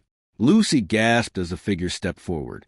The twins sobbed against her, their small hands clawing at her arms. "Make him go away," Ben whimpered. Noah's voice was barely a whisper.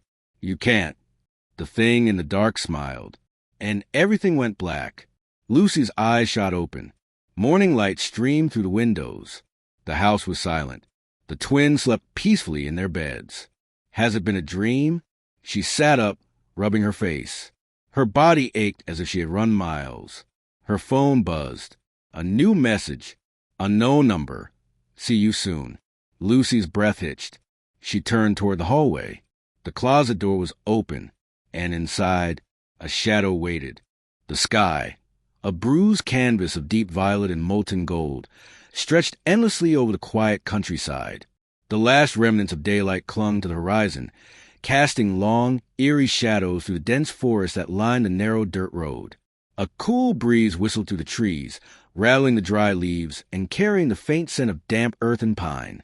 Sam, Mia, Josh, and Riley walked together, their voices breaking the stillness of the evening. They had taken this path countless times before.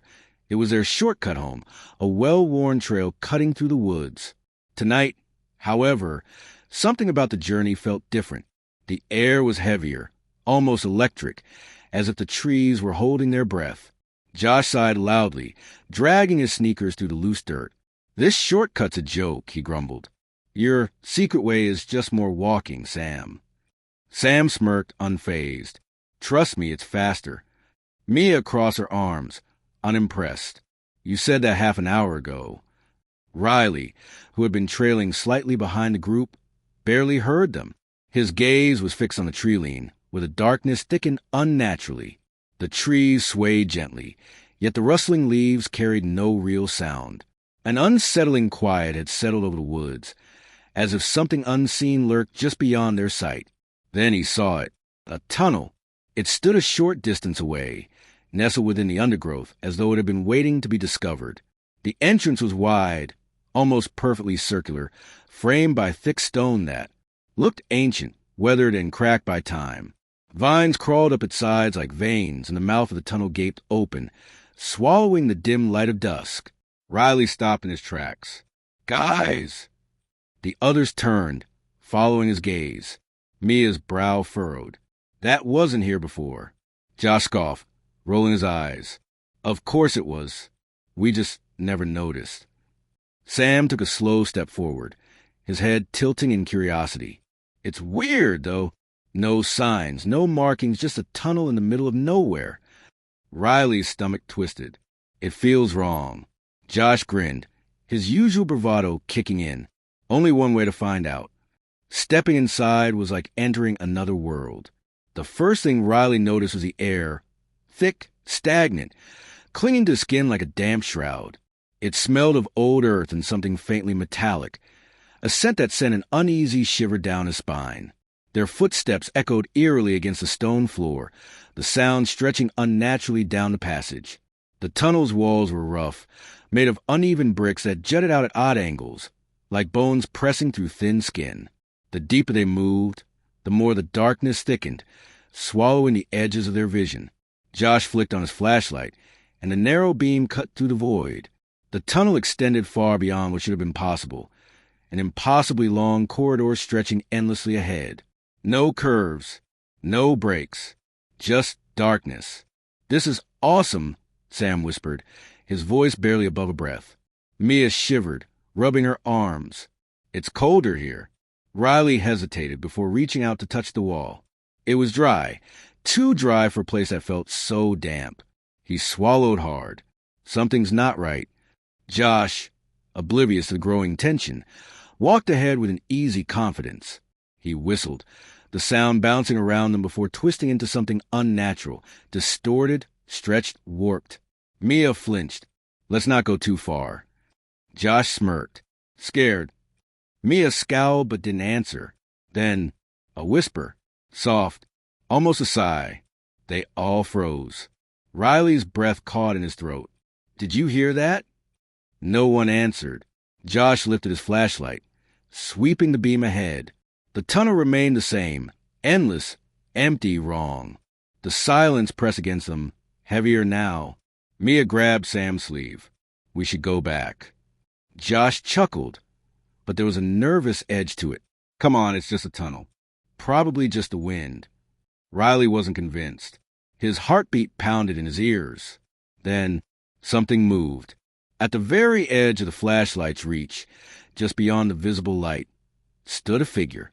Still, watching. For a moment, none of them moved. The figure stood motionless, a silhouette barely distinguishable from the darkness itself. It had no features, no details, just a vague, human-like outline that seemed to pulse with the shifting shadows.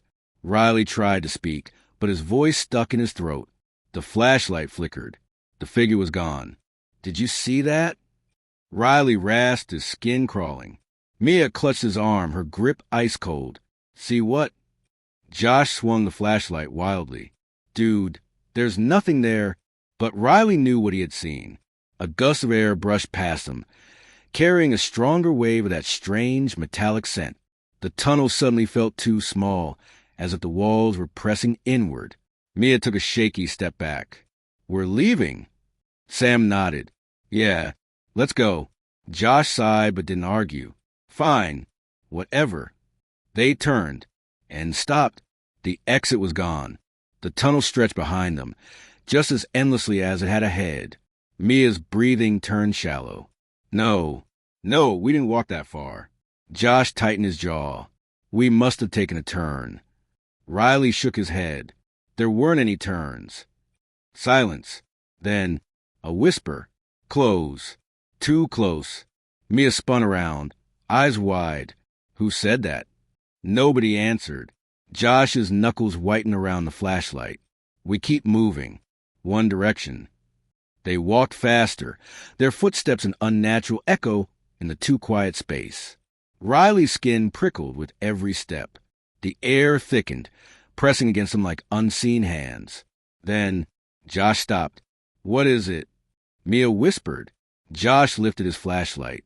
Another tunnel had appeared, branching off to the right. Riley's stomach twisted.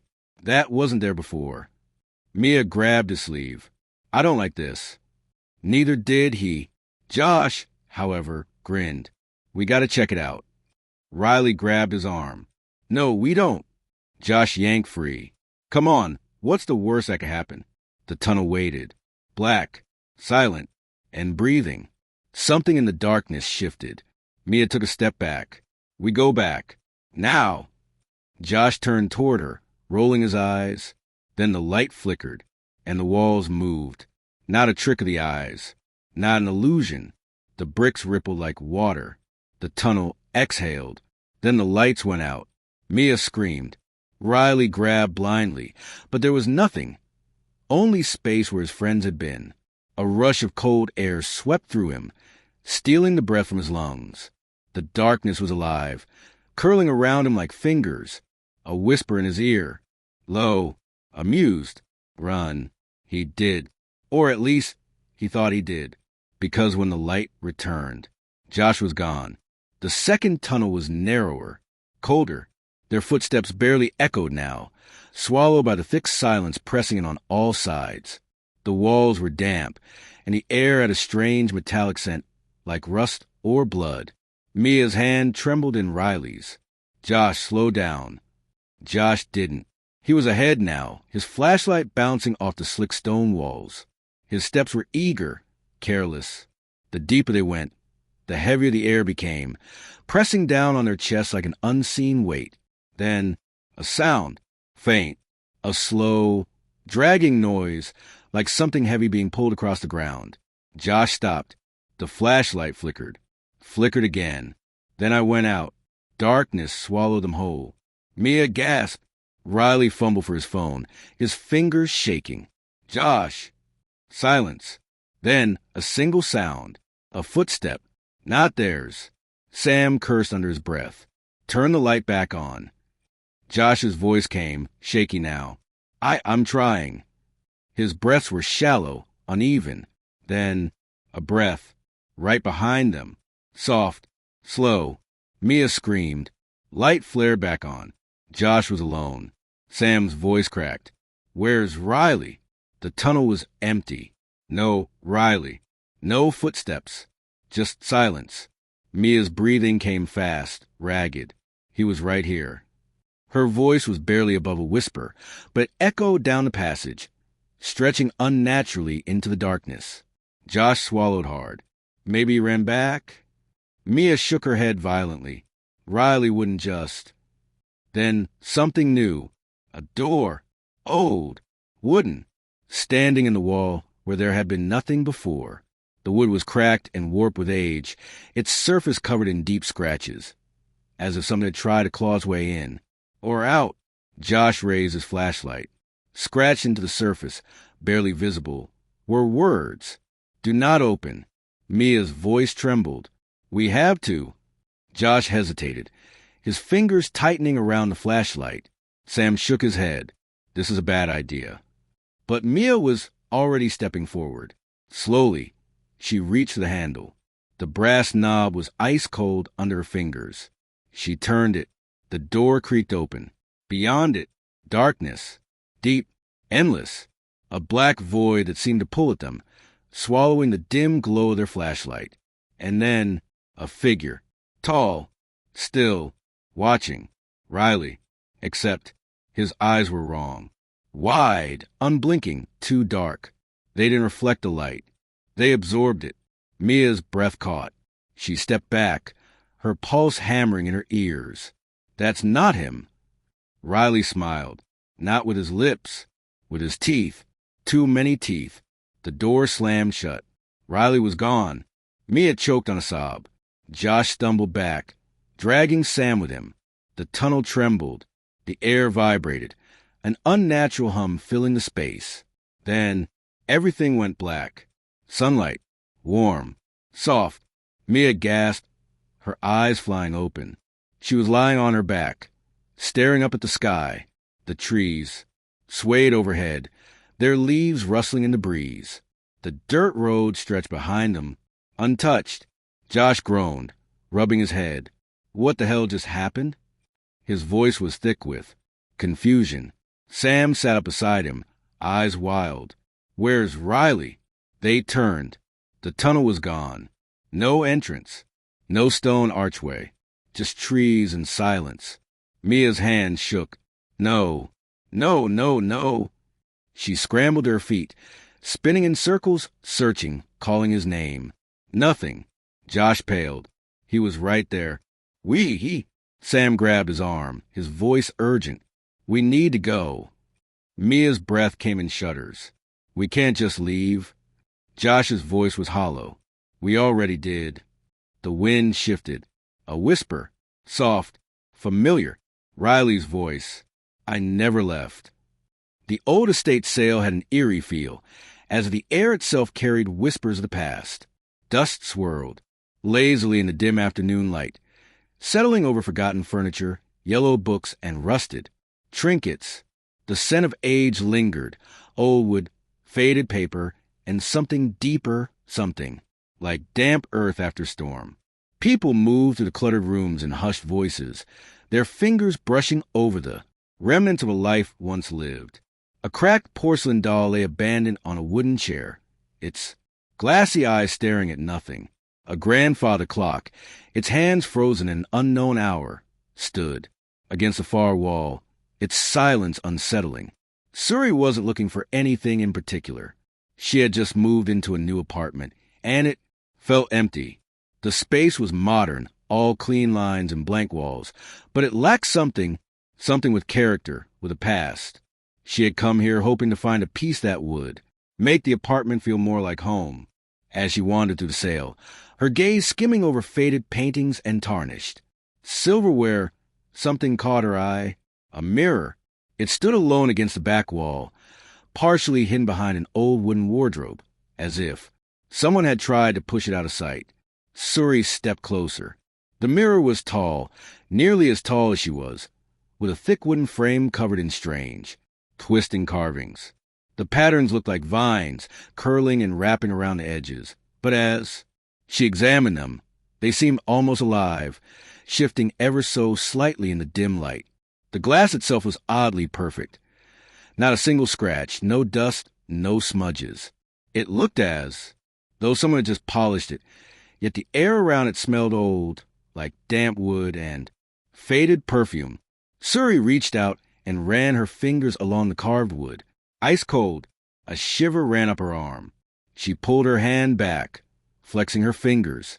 It was just a mirror. An old one, yes, but nothing more than that.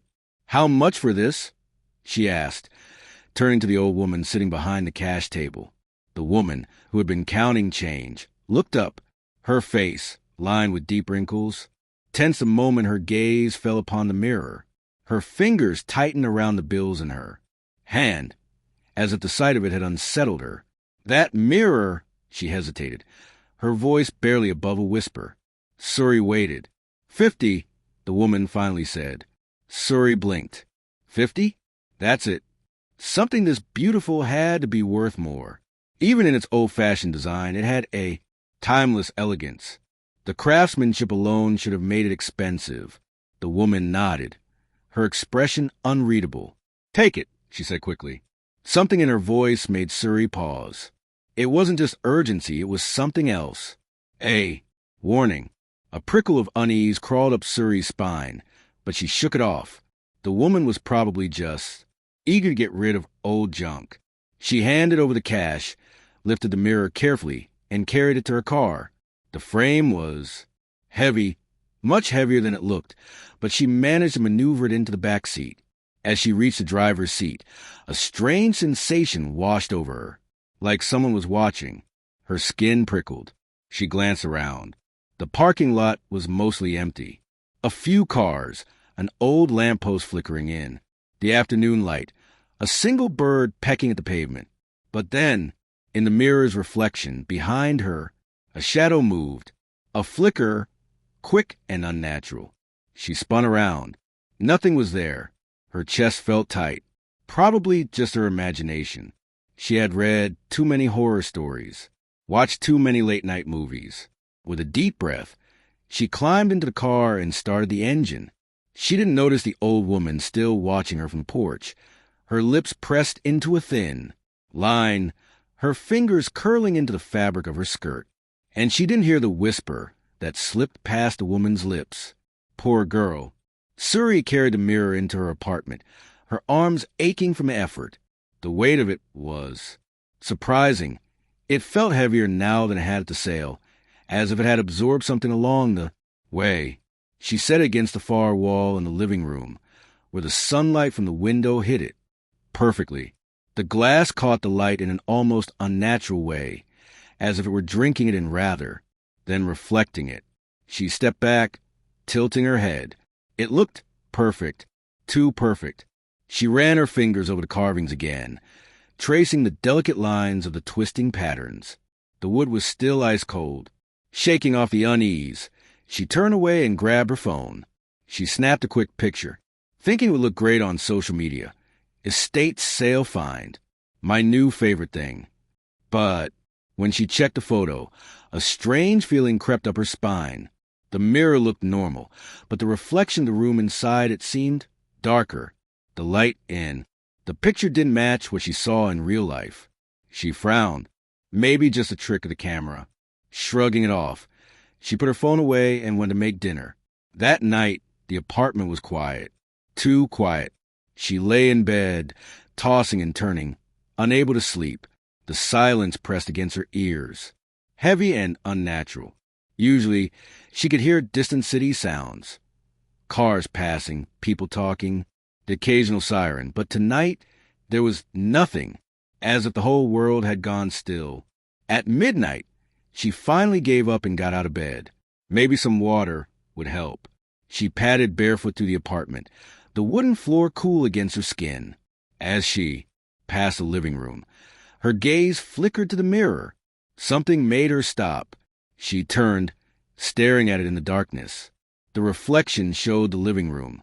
Her couch, her coffee table, the window with the curtains, drawn shut. Then, a flicker, a movement, like something shifting deep within the glass. Her breath caught. She leaned in closer, her heart hammering against her ribs. Nothing, just her own reflection, staring back at her. Suri let out a nervous laugh, shaking her head. Losing it, she muttered to herself. She turned away, but as she took a step, a cold wave of fear rushed through her. Her skin prickled. Her mouth went dry. She didn't want to look back, didn't want to check, but some deep, horrible instinct made her. Slowly, she turned her head. Her reflection hadn't moved. It was still standing there, staring. Suri's stomach dropped. For a long, breathless moment, neither of them moved. Then, her reflection smiled. A slow, unnatural smile that stretched too wide.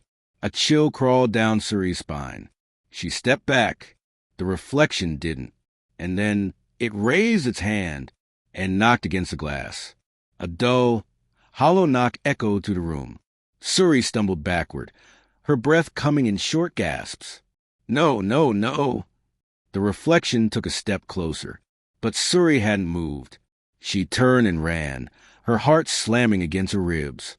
Behind her, the mirror stood silent, and in its glass, the reflection of Suri kept watching, smiling.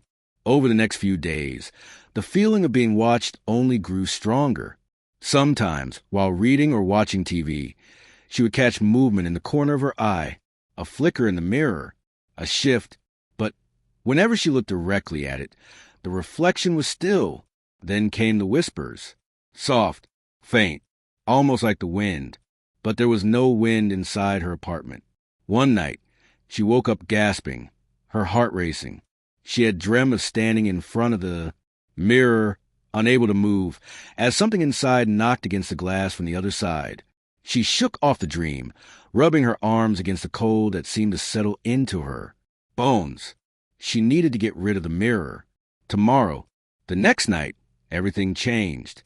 She was brushing her teeth when she heard it, a soft creak, like someone stepping on the wooden floor.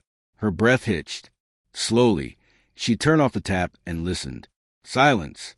She stepped out of the bathroom, moving toward the living room. The mirror stood there, silent, reflecting the darkened apartment. But the reflection was wrong.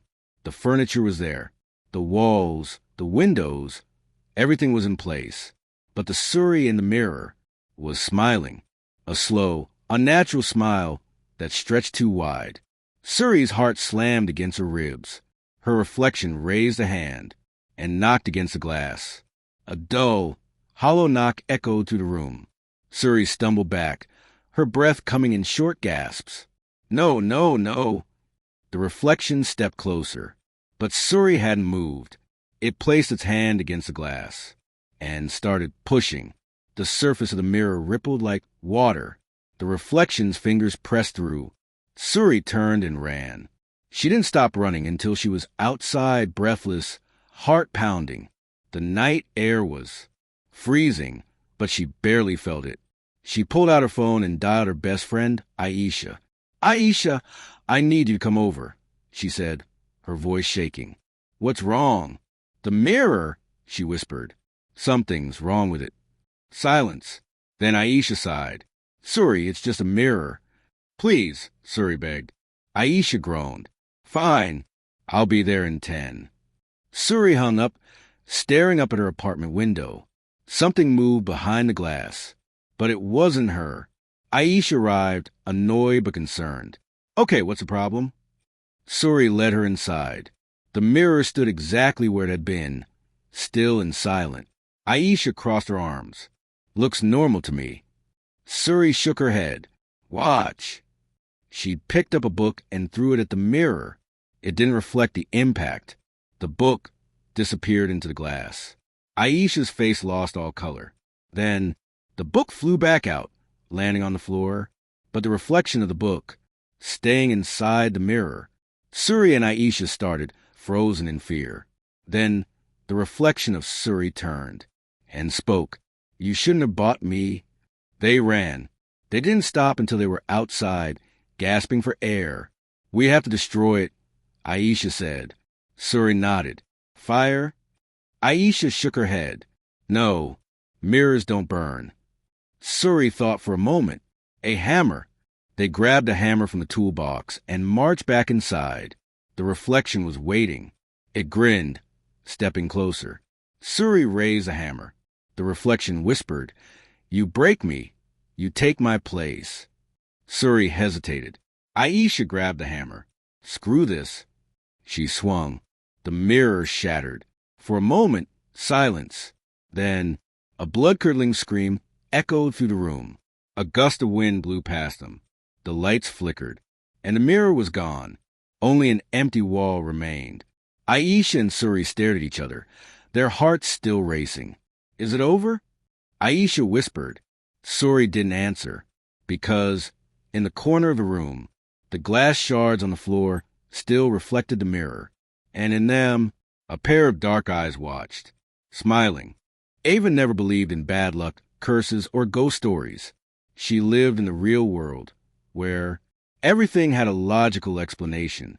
Superstition was for people who needed something to blame when life didn't go their way. But today, something felt off. She sat in her usual coffee shop, nestled in the corner by the window, where she could watch the busy street outside.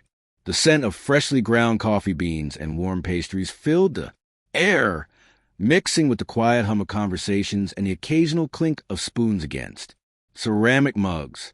Her laptop sat open in front of her, emails waiting to be finished, but she had barely typed a sentence in the last 15 minutes. Someone was distracting her. Across the street, a man stood perfectly still. He wasn't checking his phone, wasn't smoking a cigarette, wasn't even looking around as if waiting for someone.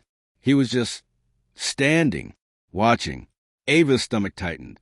He was dressed in a long, dark coat, his hands buried deep in his pockets.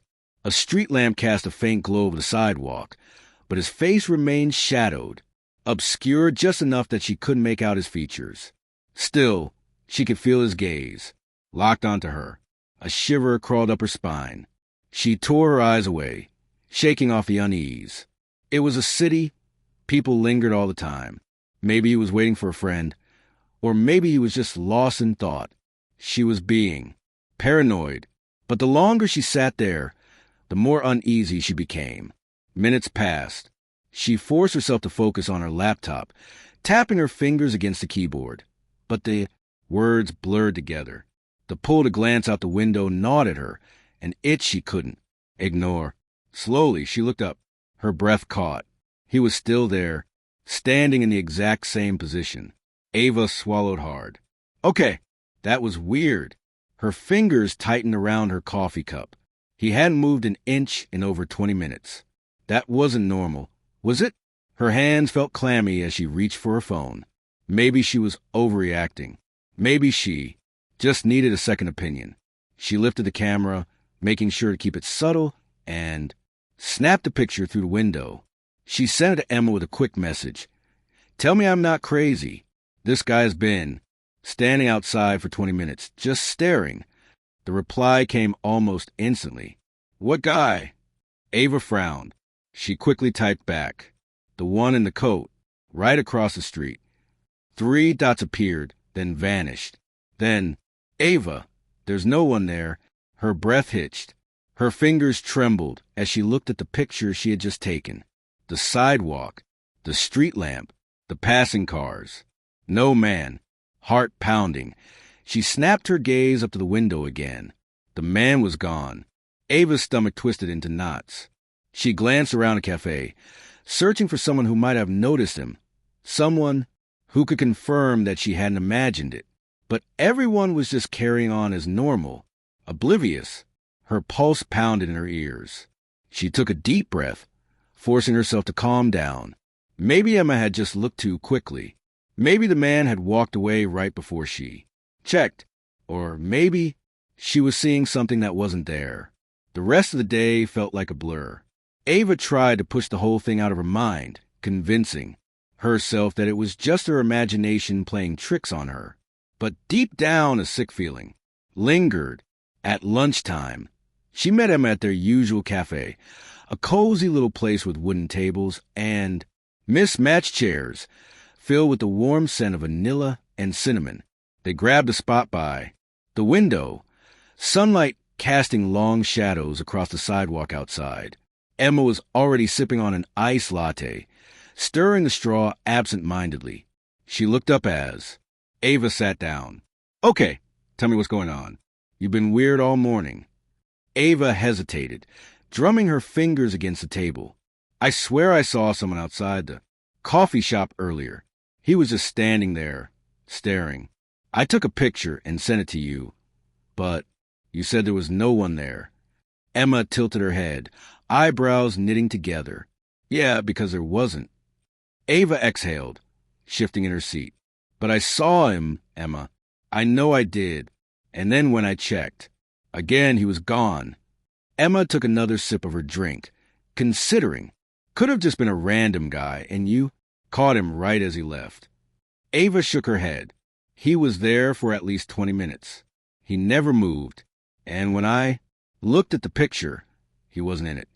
Emma's expression shifted, a flicker of concern in her eyes. "Okay, that is weird." She leaned forward. "You sure you're not just stressed? You've been working a lot lately." Ava let out a nervous laugh. "I thought that too. Maybe I'm just overthinking it." But she wasn't sure. Something deep in her gut told her this wasn't just a trick of the mind. Then, without thinking, she glanced outside, and her heart stopped. He was there, standing on the opposite sidewalk. Same coat, same posture. Still, watching. Ava's breath came short and fast. She reached across the table, gripping Emma's wrist. "Look, do you see him now?" Emma followed her gaze, her brow furrowing. "See who?" Ava's stomach dropped. She turned back to the window. The man was right there. How could Emma not see him? Her throat went dry. "You seriously don't see anyone standing by that streetlight?" Emma's face twisted in confusion. She looked again, even leaned forward slightly. Then she shook her head. "Ava, there's no one there." Ava's hands felt cold, her fingers numb. This was wrong. This was so wrong. She turned back to Emma, then slowly back to window. The man was gone. A wave of dizziness washed over her. She pressed a hand to her forehead. Maybe I really am just tired." Emma smiled gently, though the concern hadn't left her eyes. "See? Nothing to worry about." Ava forced a nod, even as every nerve in her body screamed that something was very, very wrong. By the time the sun began to set, the fear had only gotten worse. And somewhere deep inside her, she knew this wasn't over. Ava walked home with quick, deliberate steps, her pulse hammering in her ears. The city around her was slowing down for the night. Cars passing lazily, their headlights washing over. Empty sidewalks. A few distant voices drifted from a bar nearby, laughter cutting through the cold evening air. But for Ava, everything felt muted, distant, as if she were moving through water. She told herself, again, that she was being ridiculous, that she had imagined the whole thing. That exhaustion was playing tricks on her mind. But deep down, she didn't believe it. Her apartment building came into view, a familiar structure of brick and glass. Normally, seeing it brought relief, safety. Tonight, it only made the tightness in her chest worse. She hurried inside, the glass door sliding shut behind her. The lobby was mostly empty, except for the night guard, a burly man named Tom, who always greeted her with a nod. Tonight was no different. "Evening, Miss Ava," he said, eyes barely lifting from his crossword puzzle. She forced a smile. "Evening." Ava walked toward the elevator, pressing the button with a shaky finger. The soft ding of arrival made her exhale in relief.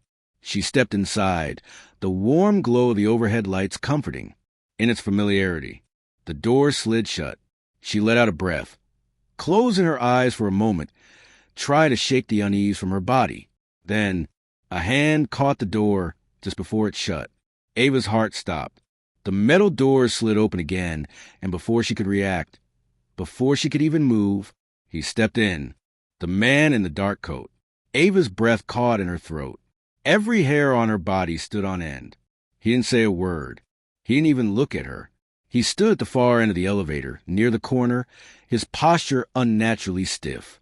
The dim lighting barely touched his face, keeping his features hidden in shadow. Ava's entire body screamed at her to run, to do something, but she couldn't move. Her hands clenched into fists at her sides, nails digging into her palms. She wanted to reach out to press the emergency button, but her arms felt like they were made of lead. The elevator doors slid shut. The small space suddenly felt suffocating. The only sound was the soft hum of the elevator as it ascended. Ava swallowed hard. Her throat felt dry. Then the man turned his head slightly. Not fully. Not enough for her to see his whole face. Just enough to let her know that he was aware of her, that he knew she was there. The air thickened, pressing down on her like an unseen weight. The elevator dinged. The door slid open. He stepped out. Ava let out a shaky breath, relief flooding her chest. Then he did something that made her stomach drop. He smiled. The sight of it sent an icy wave through her body. His mouth stretched too wide, the corners pulling unnaturally far. His teeth, too sharp, gleamed under the dim hallway lights. Ava felt like the floor had vanished beneath her. She was frozen, unable to move, unable to breathe, as he disappeared down the hallway. The doors shut again, sealing her inside the metal box. Ava slammed the button for her floor, heart hammering against her ribs. Her hands trembled violently as she squeezed her eyes shut. This isn't real. This isn't real. The elevator dinged again. Her floor. She stumbled out, fumbling for her keys with shaking fingers. The hallway stretched in front of her, long and empty. Every step felt too loud, echoing in the silence. Finally, she reached her apartment. She shoved the key into the lock, twisting it with more force than necessary. The door swung open, and she practically threw herself inside, slamming it shut behind her. She locked the deadbolt, then the chain. Then she pressed her back against the wood, her chest rising and falling in quick, uneven breaths. Silence. She was alone, but she couldn't shake the feeling. He wasn't gone. Somewhere he was waiting, watching, and the next time she saw him, she might not be able to look away. Ava barely slept. Every time she closed her eyes, she saw him, standing there, staring, his face just out of reach. That awful, too wide smile burned into her mind. At some point, exhaustion overtook her, but it was a restless, dream-ridden sleep. She woke up to the sound of her phone buzzing on the nightstand. A message from Emma. "Hey, you okay? You were acting weird yesterday." Ava hesitated before typing back. "Yeah, just tired. Let's meet for coffee later." She needed to tell someone. She couldn't keep this to herself. By the time she arrived at the cafe, the sun was high in the sky, casting sharp shadows along the sidewalk. The sight of normal people, walking their dogs, chatting on their phones, sipping lattes, almost made her feel ridiculous for how terrified she'd been. Almost. Emma was already at a table, sipping her drink. She looked up and frowned. "Wow, you look like you've seen a ghost." Ava forced a laugh. That's not far from the truth. Emma set her cup down. "Okay, Spill." Ava hesitated, then leaned in, lowering her voice. "The man I told you about, I saw him again, last night." Emma's expression shifted. "You mean the one you thought you saw?" "No." Ava said, voice tight. I saw him. In the elevator. He got in with me. Emma's eyes widened. What? Did he say anything? Ava shook her head. No. But he turned to me and he smiled. Emma, it wasn't a normal smile. It was... She shivered, rubbing her arms. Wrong. His mouth was too wide. His teeth. She stopped, swallowing hard. Emma's concern deepened. Ava, are you sure this isn't just your mind playing tricks on you? Maybe you're stressed or sleep-deprived. I know what I saw. Ava snapped a little too harshly. Emma held up her hands. Okay. What do you want to do? Ava exhaled, rubbing her temples. I don't know, but I have a feeling this isn't over. Emma reached across the table, squeezing her hand. We'll figure it out. You're not alone. Ava nodded, though she wasn't sure she believed it, because as she looked out the cafe window, there he was, standing across the street, watching. Ava's blood ran cold. She turned to Emma, barely able to get the words out. Tell me you see him. Emma followed her gaze, then frowned. Ava, there's no one there. Ava felt the world tilt beneath her. She turned back. The man was gone. Ava clutched the table to keep from swaying. Her pulse thundered in her ears. And deep inside, she knew this wasn't just a stalker. It wasn't even human. And whatever it was, it wasn't done with her yet. Noah was 6 years old when he first saw the shadow under his bed. It was late at night, and the warm glow of his nightlight cast a dim circle of light onto the floor, but it wasn't enough to push. Back to heavy darkness pooling beneath the wooden frame. He lay on his back, staring at the ceiling, his small hands clutching the blanket to his chin, as if the fabric alone could protect him from the creeping unease building in his chest. The house was silent. His parents had gone to bed an hour ago, and even the distant hum of the refrigerator had stopped. The only sound was the soft ticking of the clock on his wall. But Noah could hear something else, a faint whispering, barely more than a breath, coming from under his bed. At first, he thought it was a wind. He turned his head toward the window, but the curtains remained still. There was no draft, no rustling of leaves outside. The windows were shut tight, sealed against the cold autumn night. He held his breath, straining his ears. The sound was so soft, like a voice just on the edge of hearing, murmuring words he couldn't quite understand. Curiosity, mixed with fear, gripped his small body. His fingers clutched the blanket tighter, but he found himself shifting closer to the edge of the mattress. Slowly, hesitantly, he leaned over and peered into the darkness below. A pair of eyes stared back at him. Noah's breath caught in his throat. His heart pounded so hard it felt like it might burst. The eyes weren't like his own, weren't like anything he had ever seen before. They weren't white. They weren't blue or brown or green. They were black, darker than the shadows around them, yet somehow still gleaming. Then they blinked. Noah gasped, jerking upright. His tiny hands clutched at the blanket as he scrambled backward, pressing himself against the headboard. His breathing was quick and shallow, and for a moment, he thought about calling for his parents. But what if they didn't believe him?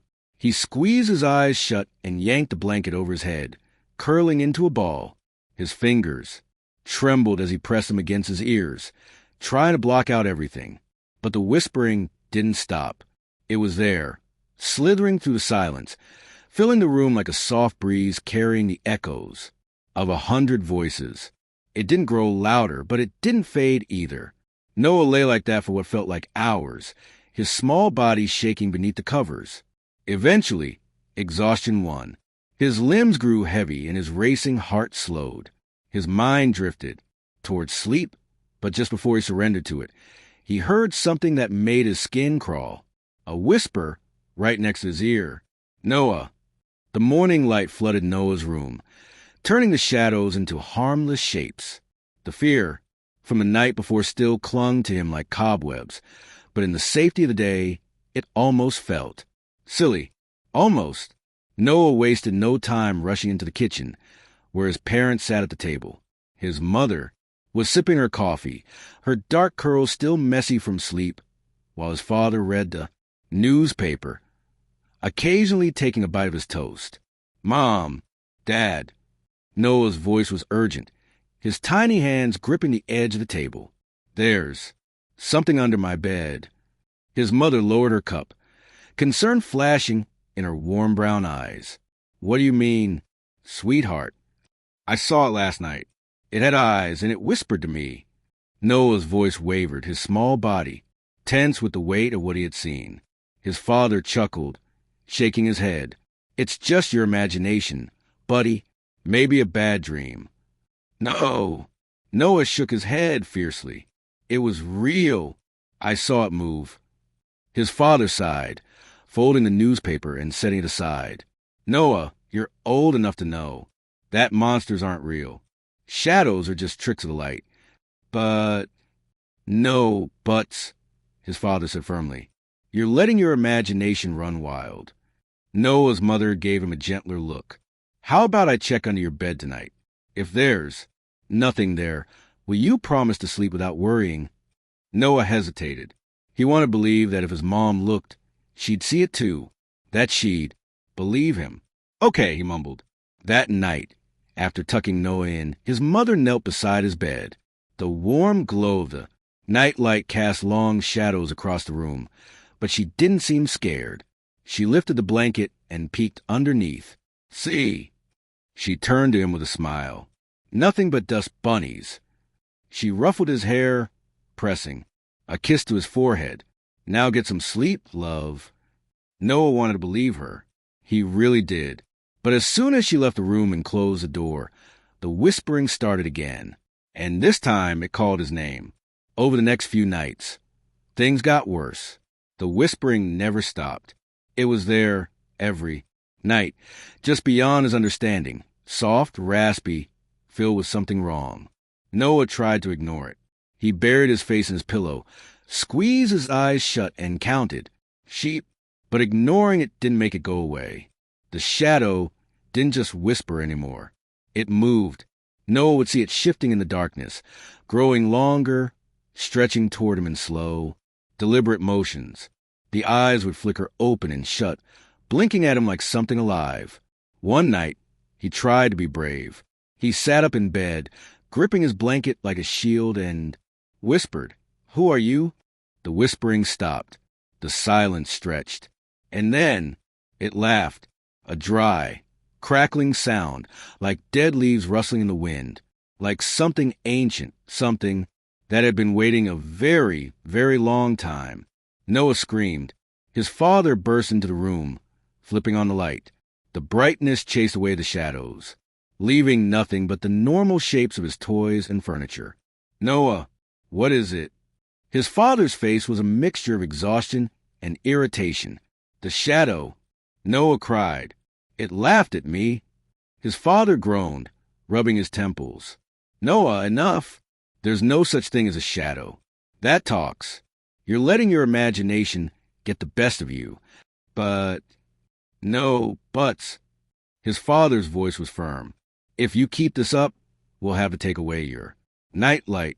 You're too old for this nonsense." Tears burned in Noah's eyes. He wanted to stop being scared. He wanted to believe his dad. But the shadow wouldn't leave him alone. And worse, it was getting closer. By the end of the week, Noah stopped sleeping. His face grew pale and dark circles bloomed under his eyes. He refused to play with his toys and refused to eat much at dinner. His mother started to worry. "I think something is really bothering him," she whispered to her husband one evening. "Maybe he's getting sick." His father sighed. "Or maybe he's just looking for attention.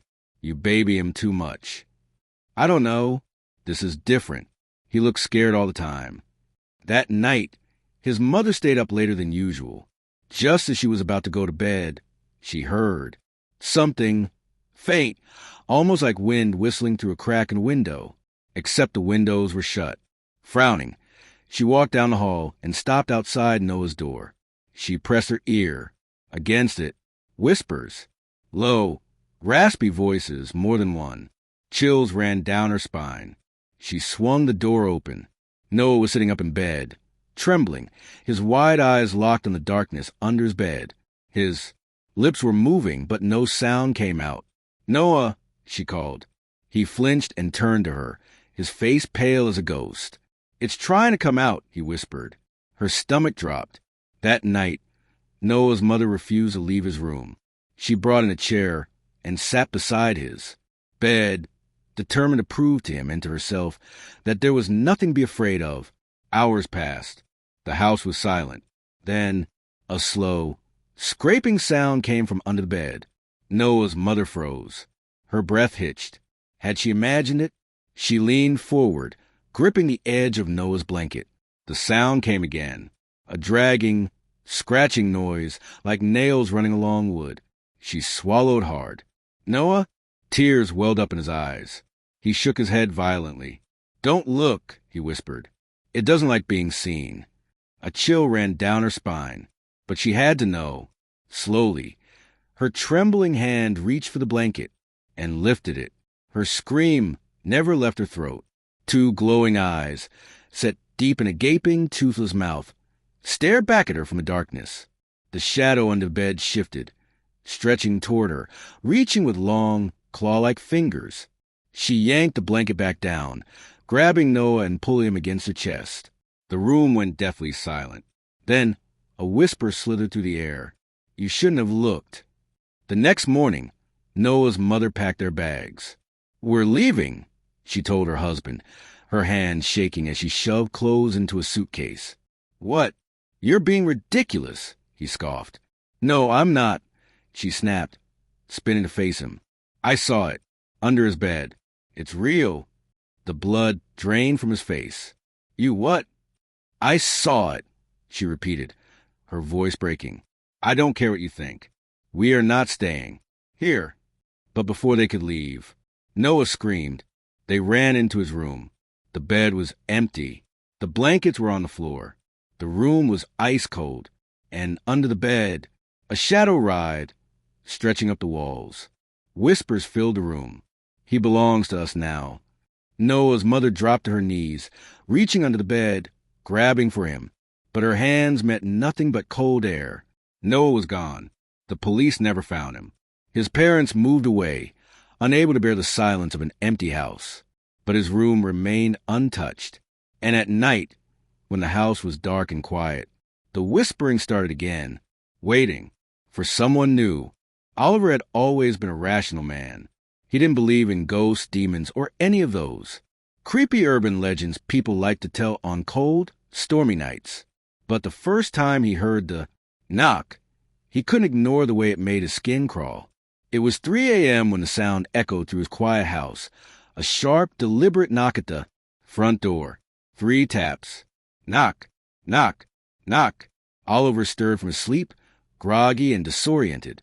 At first, he thought he had imagined it, just some lingering remnant of a dream. But as his mind cleared, he realized the sound had been real. It had been too crisp, too distinct to be a figment of his imagination. His heart thudded against his ribs as he sat up in bed.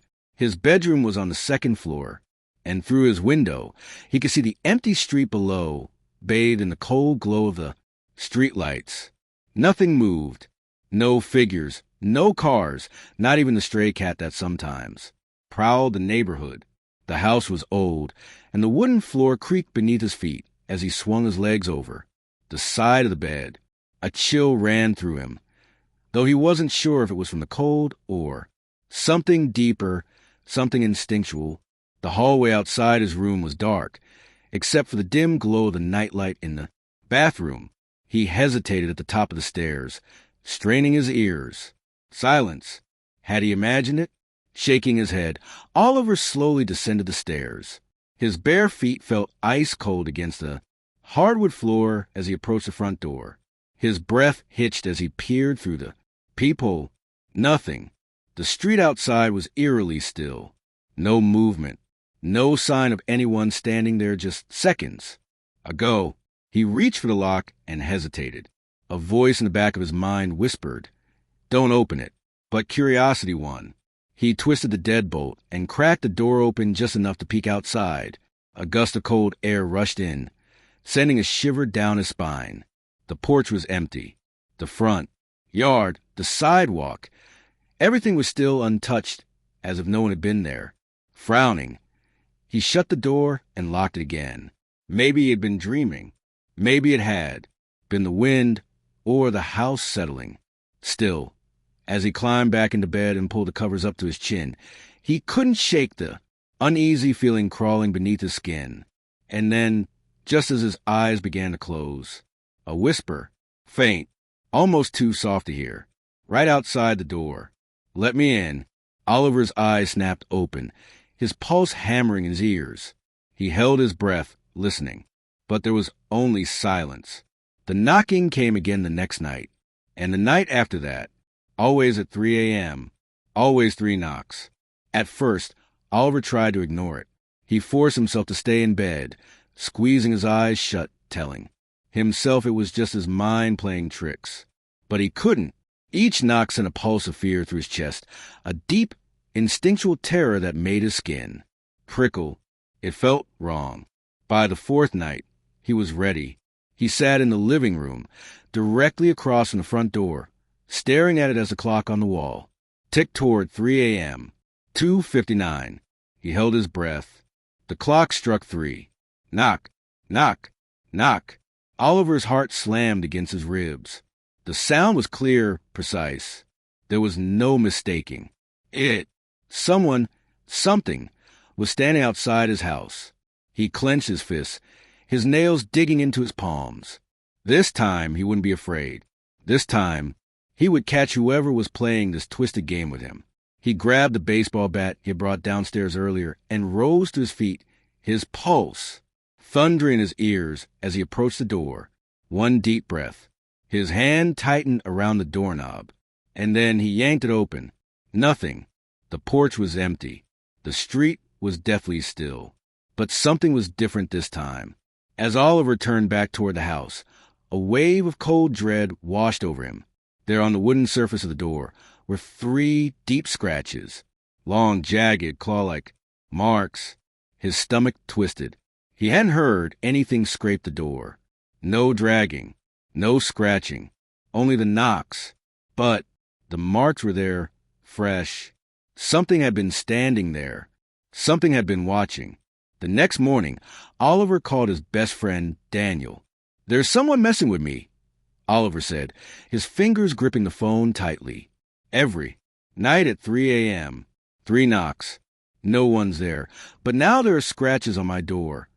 Daniel, always a skeptic, chuckled. "Dude, it's probably just some kid playing a prank. For 5 nights in a row, always at the exact same time." Oliver ran a hand through his hair. "This isn't normal." Daniel sighed. "Look, I'll come over tonight. We'll sit on your porch with a camera. When your little ghost knocks, we'll catch them in the act." Oliver wasn't convinced, but he did want to be alone when it happened again. Fine. That night, Daniel arrived just before midnight, armed with a camera, a flashlight, and a smug grin. "All right, let's bust this mystery." They set up on the porch, bundled in hoodies against the cold, waiting. 2:59 a.m. Daniel adjusted his camera. "All right, let's see this." The clock hit 3 a.m. Knock, knock, knock. Daniel froze. His face paled, and his grip on the camera tightened.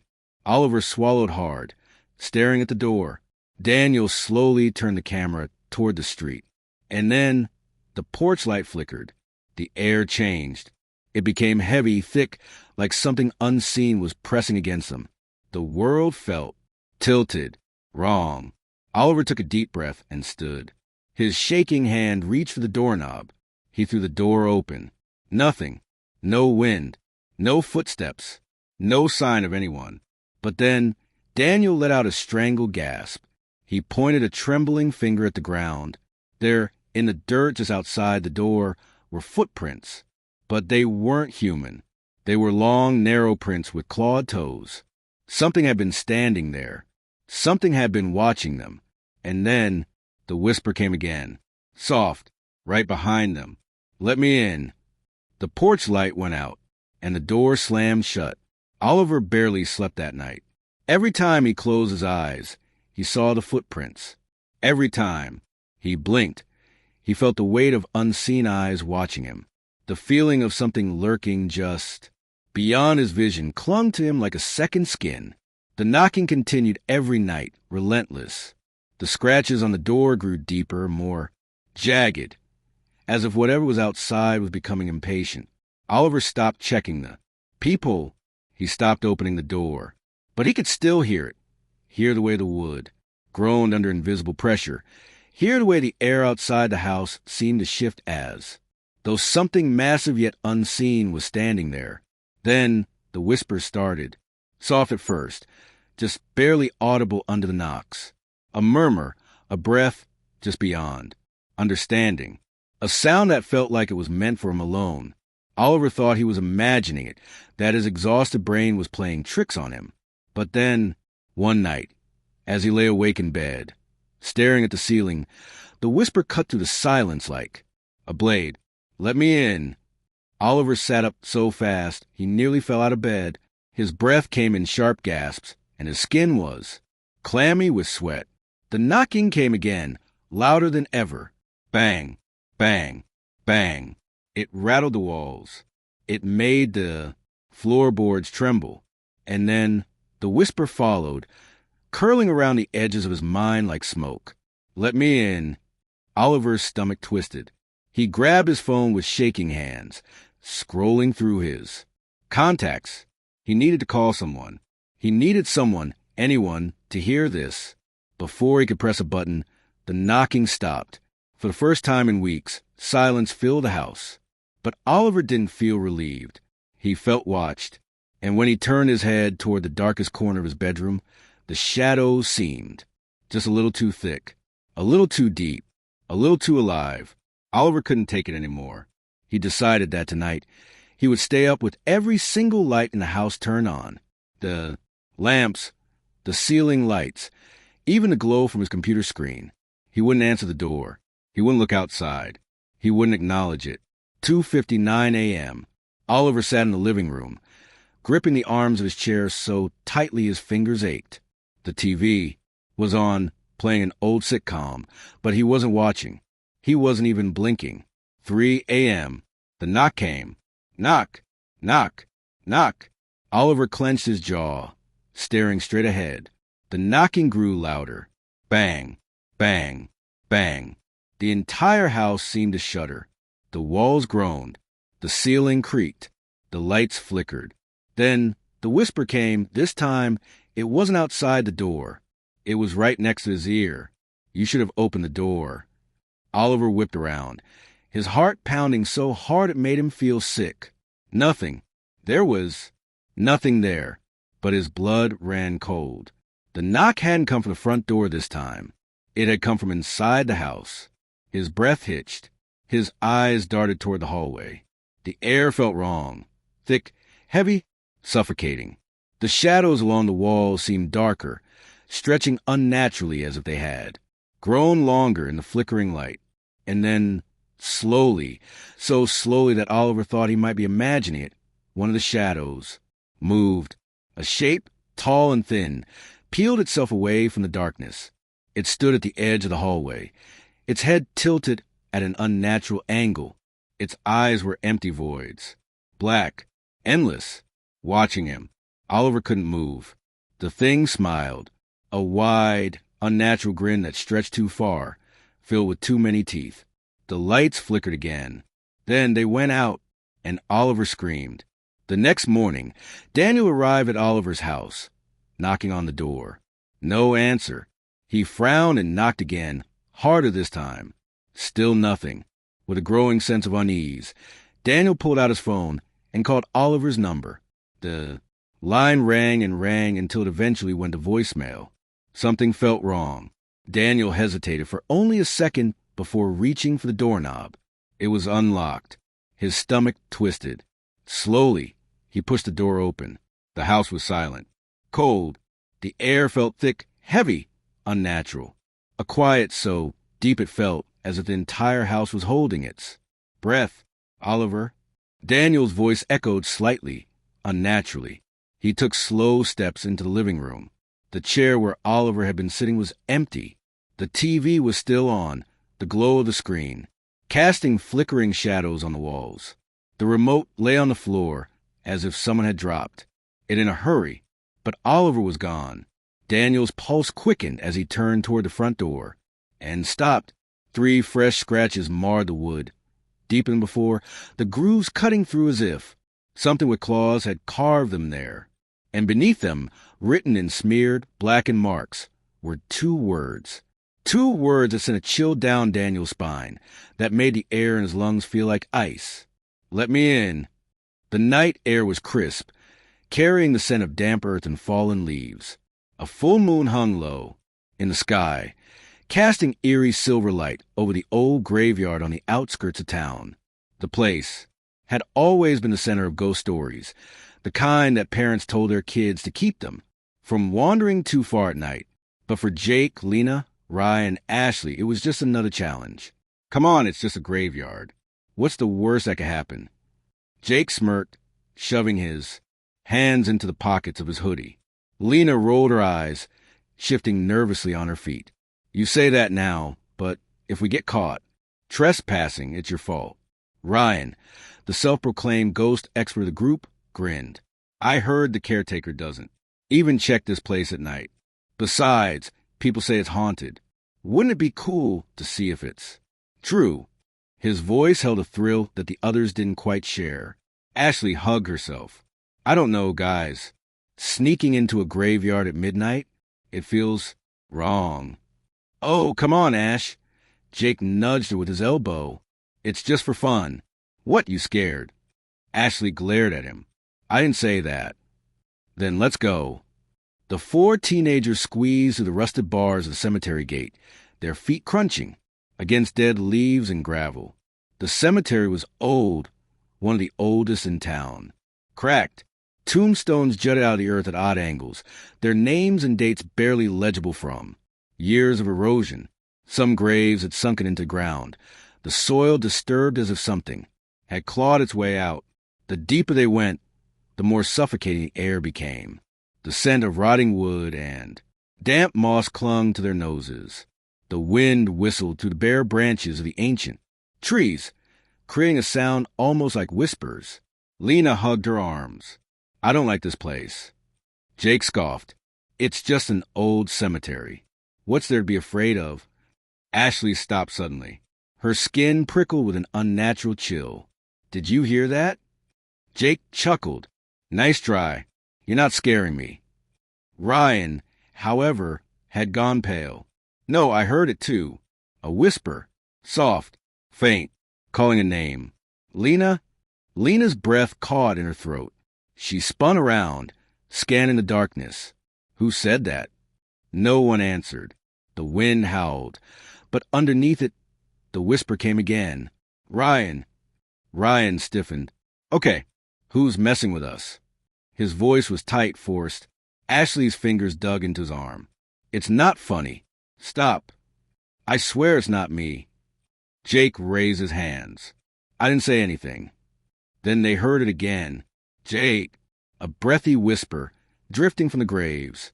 The voice was neither male nor female. Just a sound like wind through hollow bones.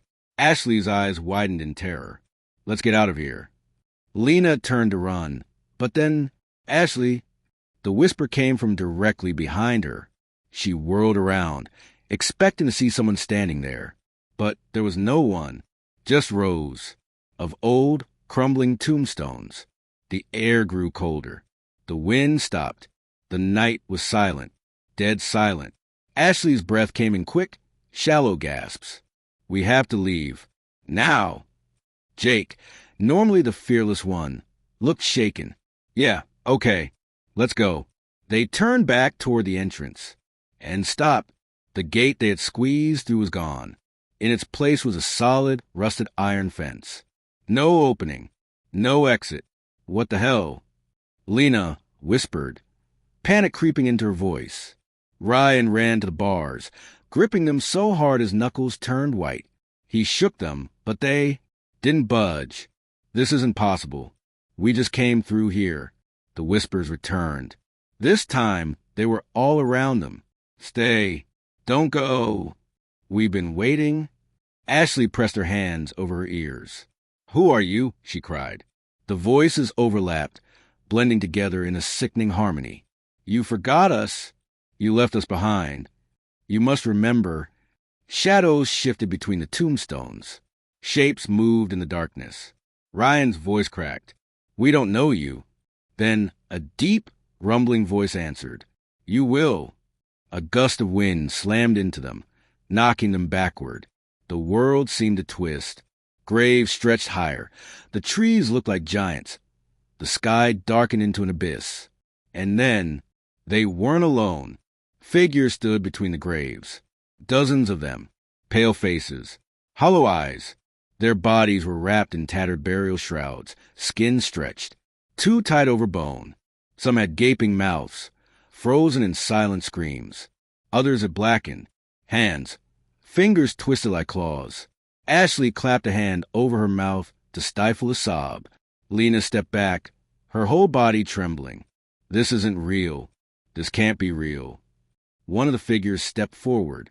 A woman, her face half decayed, eyes milky white. She dragged her feet as she moved, her skeletal fingers twitching. You left us behind, she whispered. Jake shook his head violently. We don't know you. We've never been here before. The woman tilted her head, her jaw creaking as she grinned. Not you? Them. She raised a bony finger, pointing behind them. Slowly, as if controlled by some unseen force, they turned. More figures stood behind them. But these were different. They looked exactly like them. Duplicates. Twins. Their own faces staring back at them. Ashley's doppelganger had empty black eyes. Lena's double had a twisted, eerie grin. Ryan's copy was missing a chunk of flesh from his cheek, exposing bone. And Jake's mirror image was staring motionless, his lips parted as if he were about to speak. Then, all at once, the copies whispered in unison, It's your turn. The ground beneath them trembled. The graves yawned open. Hands, rotting, skeletal hands, burst in the dirt, grabbing their ankles. Ashley screamed as she was yanked downward, her nails clawing at the earth. Lena kicked and thrashed, but the grip was too strong.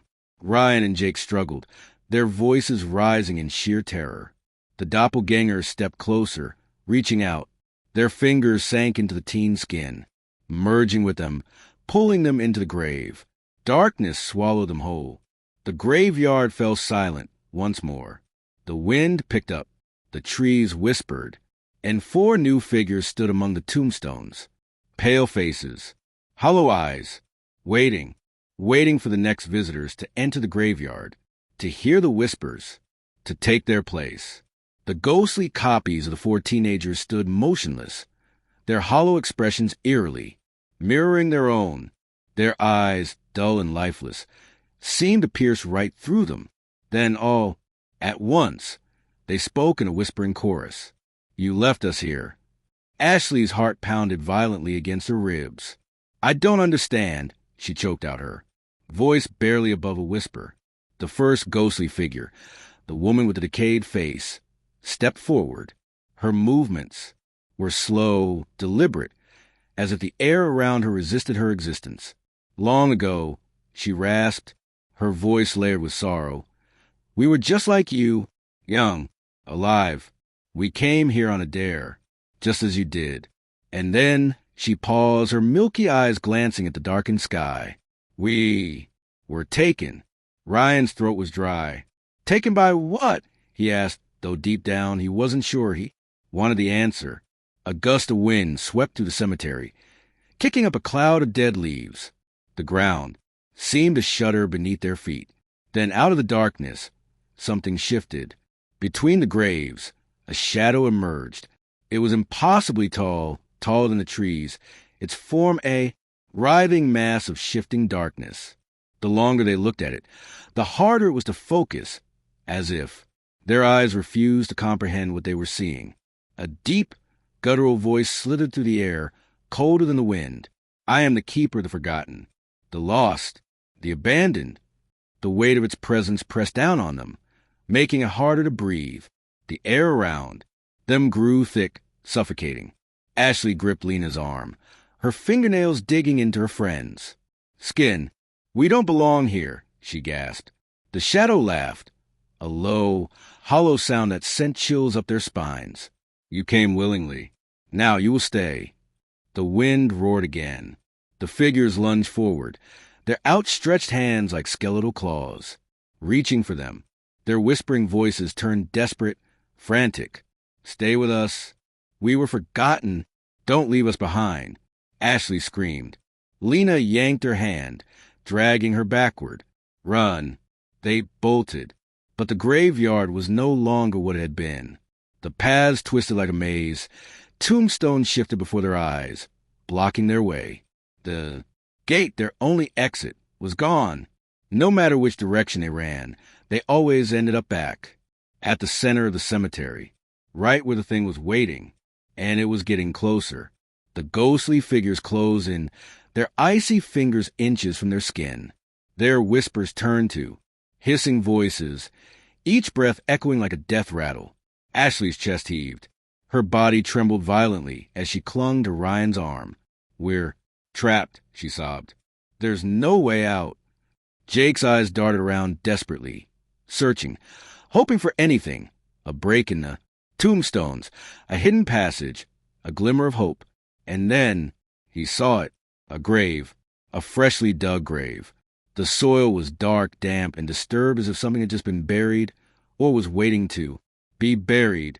And on the tombstone, above it, their names: Ashley Carter, Lena Brooks, Jake Turner, Ryan Wells.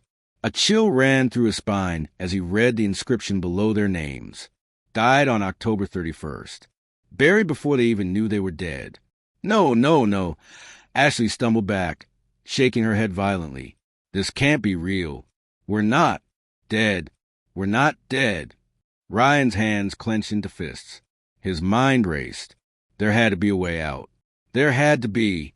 His eyes locked onto a jagged rock near the grave. His fingers closed around it, and without thinking, he lifted it high above his head and smashed it against the tombstone. Crack! The marble split in two. Instantly, the ground trembled. A piercing scream, louder than anything they had ever heard, ripped through the night. The ghosts wailed, their bodies convulsing as they shrieked in agony. The shadows recoiled, twisting violently as if in pain. The air itself seemed to bend and warp. Around them, the wind howled, stronger than before. The trees groaned, the earth beneath them splitting, open. Then everything went black. The next thing they knew, they were standing outside the cemetery. The rusted gate was wide open. The full moon still hung in the sky. The night was still, silent.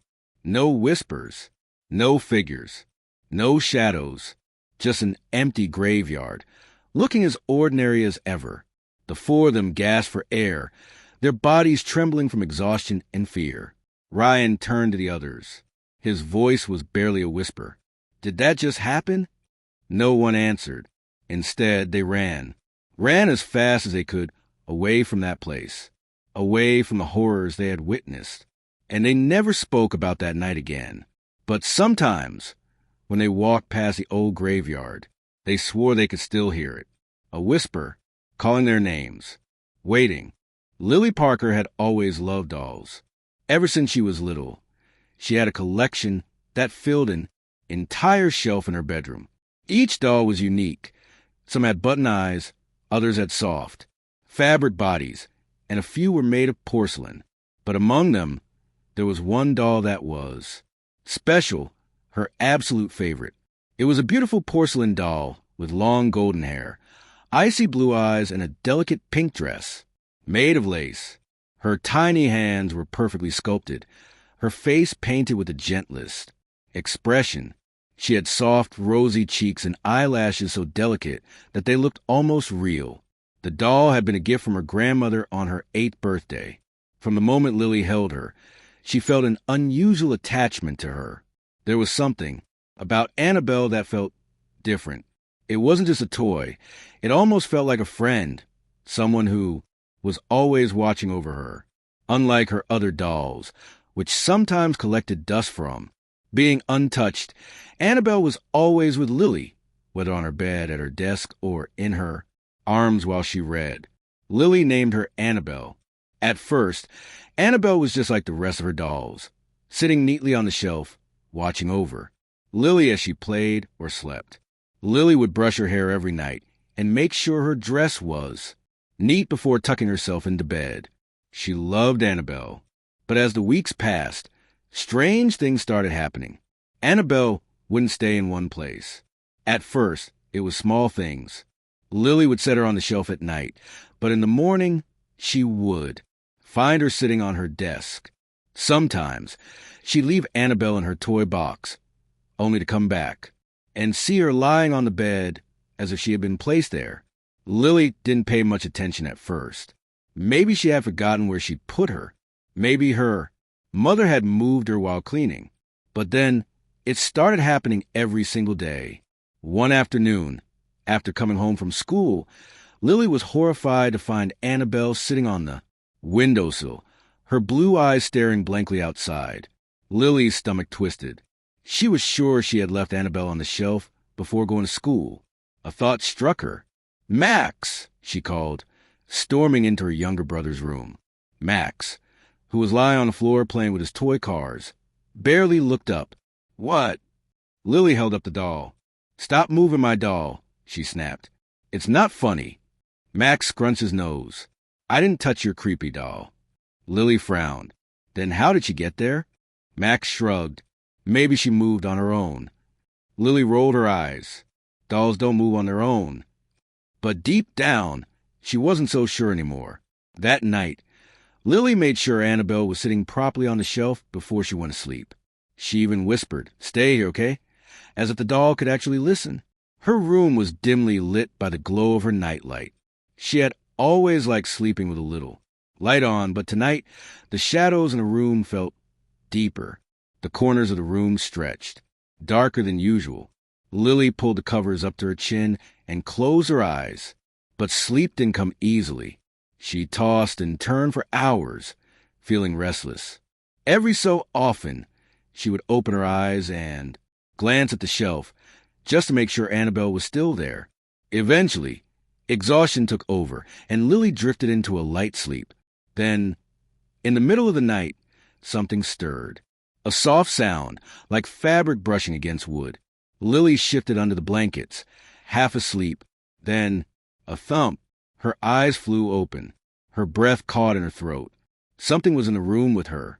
Slowly, hesitantly, she turned her head toward the shelf. Annabelle was gone. Lily's chest tightened.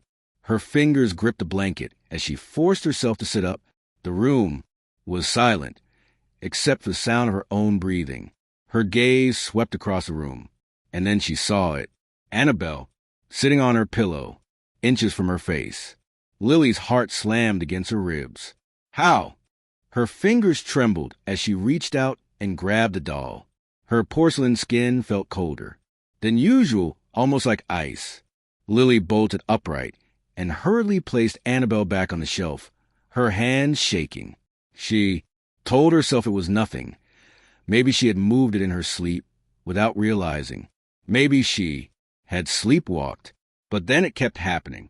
Day after day, no matter where she placed Annabelle, the doll would always end up somewhere else. Sometimes it was just a few feet away. Other times, she would be across the room. Once, Lily left Annabelle inside her closet, shutting the door tightly. She even placed a heavy box in front of it, just to make sure it wouldn't open. The next morning, the closet was wide open, and Annabelle was sitting at Lily's desk, facing the bed. That was the first time Lily felt truly afraid. One evening, as Lily was brushing her hair in front of the mirror, she swore she saw something move in the reflection. It was just a flicker, a small shift of light in the background. She froze. Her eyes darted toward the shelf. Annabelle was still there, sitting perfectly still. Lily's throat was dry. She turned around slowly, scanning the room. Nothing. She exhaled shakily. "I'm just imagining things," she whispered to herself. But that night, she had trouble sleeping. The room felt colder than usual. The air was heavy, almost like something was watching her. Every small creak of the house made her heart race. The rustling of the trees outside sounded like whispering voices. Then, a whisper, soft, almost too quiet to hear. Lily. Lily's eyes snapped open. Her stomach turned to ice. Had she imagined it? Or had someone really whispered her name? Slowly, she turned her head toward the shelf. Annabelle was gone. A shuffling sound came from the floor. Lily's pulse pounded in her ears. Her breath came in shallow gasps as she reached for her phone, her fingers fumbling to turn on the flashlight. The light flickered on, and there in the beam, Annabelle, sitting on the carpet, facing her. Her cold blue eyes seemed to glisten in the dim light, her porcelain lips slightly parted as if she was about to speak. Lily screamed. Her parents rushed in moments later, switching on the lights. "What's wrong, sweetheart?" her mom asked, her voice filled with concern. Lily pointed at the doll, her whole body trembling. She moved. Her dad sighed, rubbing his forehead. "Lily, it's just a doll." He picked up Annabelle and placed her back on the shelf. "Maybe you knocked her over in your sleep." Lily shook her head, but she didn't argue, because deep down she already knew. Annabelle had moved on her own, and she wasn't going to stop. Lily had never been this scared before. Annabelle wasn't just moving. She was doing things that Lily couldn't explain. She needed to talk to someone who would listen. The next day at school, she pulled her best friend, Sophie, aside during lunch. They sat on the farthest bench in the playground, away from everyone else. The autumn wind blew through the trees, making the branches creak. Lily hesitated for a moment, then took a deep breath and told Sophie everything. Sophie listened in silence, her face growing paler with every word. When Lily finished, Sophie shook her head. "Lily, that's not normal," she whispered. What if the doll is haunted?" Lily forced out a laugh, but it sounded weak. "That's ridiculous. She's just a doll." Sophie didn't laugh. "Dolls don't move on their own." Lily's stomach twisted. She wanted to believe it was all in her head, that maybe her brother was playing tricks on her. But deep down, she knew the truth. Sophie leaned in closer, lowering her voice. "My grandma used to tell me stories about spirits, attaching themselves to objects, especially dolls. You should get rid of it, Lily, before it's too late." Lily frowned. "Just throw her away?" "No, you have to do it properly," Sophie insisted. "You can't just toss it in the trash. If it's really haunted, it'll come back." Lily swallowed. "Then what should I do?" Sophie hesitated. "Bury it, far away, somewhere it won't be found." Lily shivered. The idea of burying Annabelle felt wrong, almost like she was doing something bad. But at this point, she was willing to try anything. That night, she made a decision. She would lock Annabelle in a box. After dinner, Lily rushed to her room and found an old shoebox. Her hands trembled as she picked Annabelle up, holding the doll as far away from her body as possible. For the first time, she noticed how cold Annabelle felt, almost like she had been sitting outside in the winter air. Taking a deep breath, Lily placed Annabelle inside the shoebox, shut the lid tightly, and wrapped layers of tape around it. She shoved the box under her bed, making sure it was completely hidden. "There," she muttered. "Now you can't move anymore." She climbed into bed, pulling the covers up to her chin. The room was silent, too silent. After what felt like hours, her eyelids grew heavy, and she drifted off to sleep. But in the middle of the night, thump, Lily's eyes snapped open. Thump, thump. Something was moving under her bed. Her breath hitched in her throat. Scrape. Something was crawling. Slowly, hesitantly, she leaned over the side of her bed and peered down into the darkness.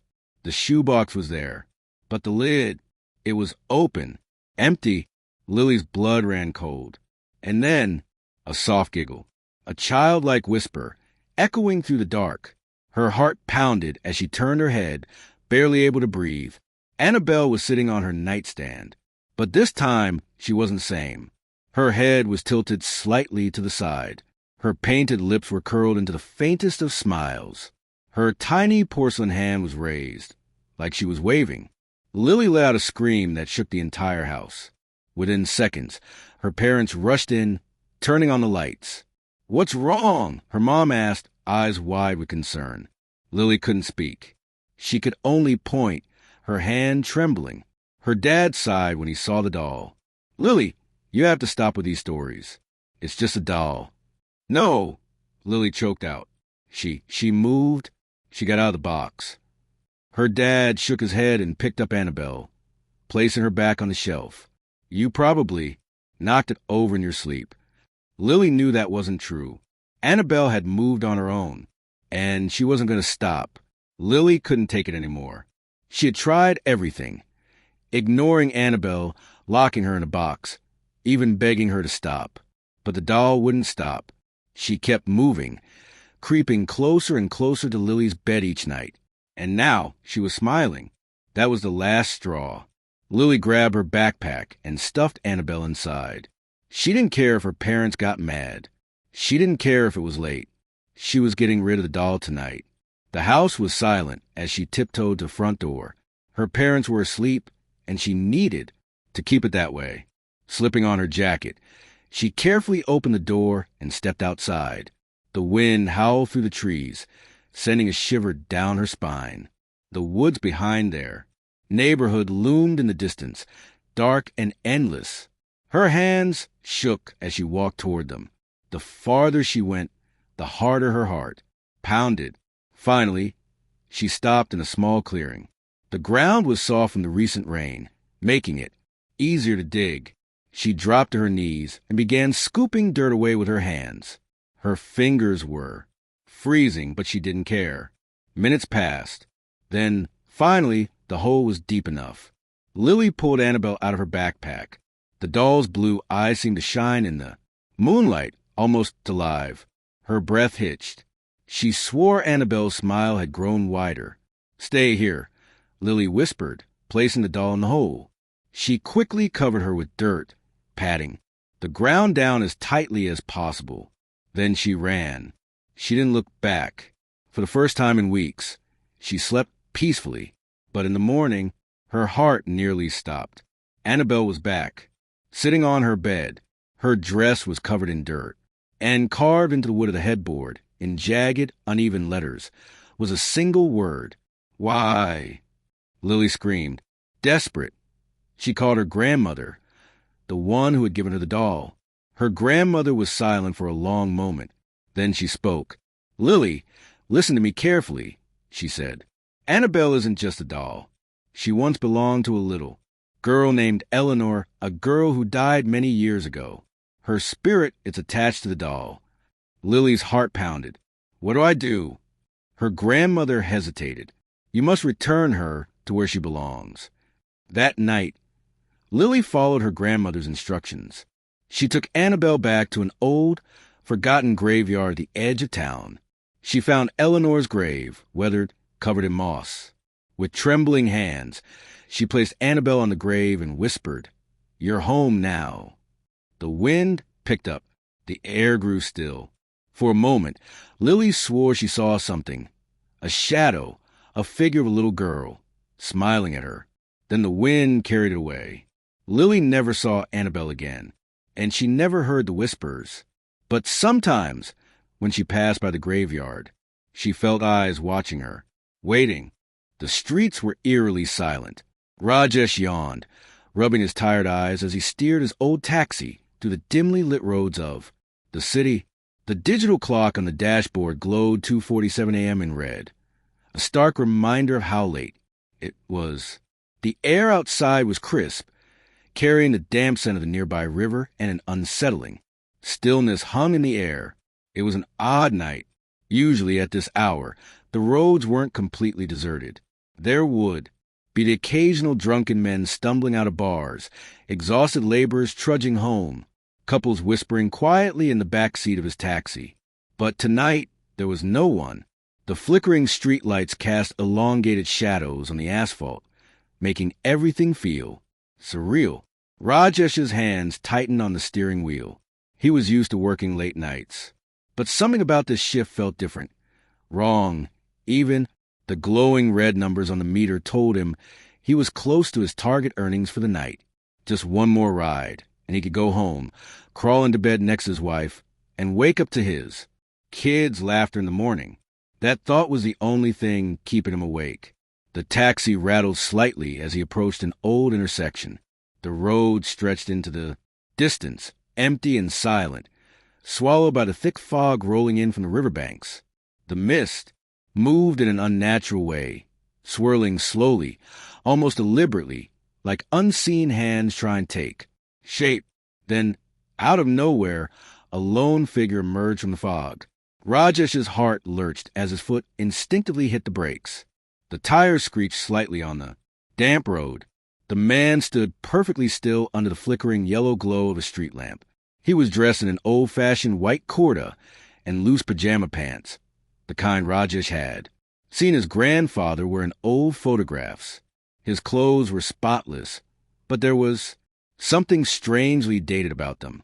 His face was obscured by shadows, but from what Rajesh could see, his features were sharp, his posture unnaturally stiff, like he didn't quite belong in this world. Rajesh hesitated. He had picked up all sorts of passengers before, some weird, some unsettling, but none had ever made his stomach twist in this way. There was something off about this man.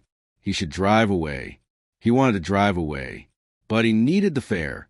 Rajesh took a deep breath, forcing a casual tone as he rolled down the window slightly. "Need a ride, Saab?" The man turned his head toward Rajesh in a slow, deliberate motion. His eyes, dark, sunken, empty, locked onto Rajesh's. A long silence.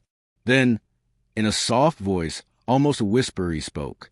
"Take me to the cemetery." Rajesh's fingers instinctively gripped the steering wheel tighter. The cemetery? At this hour?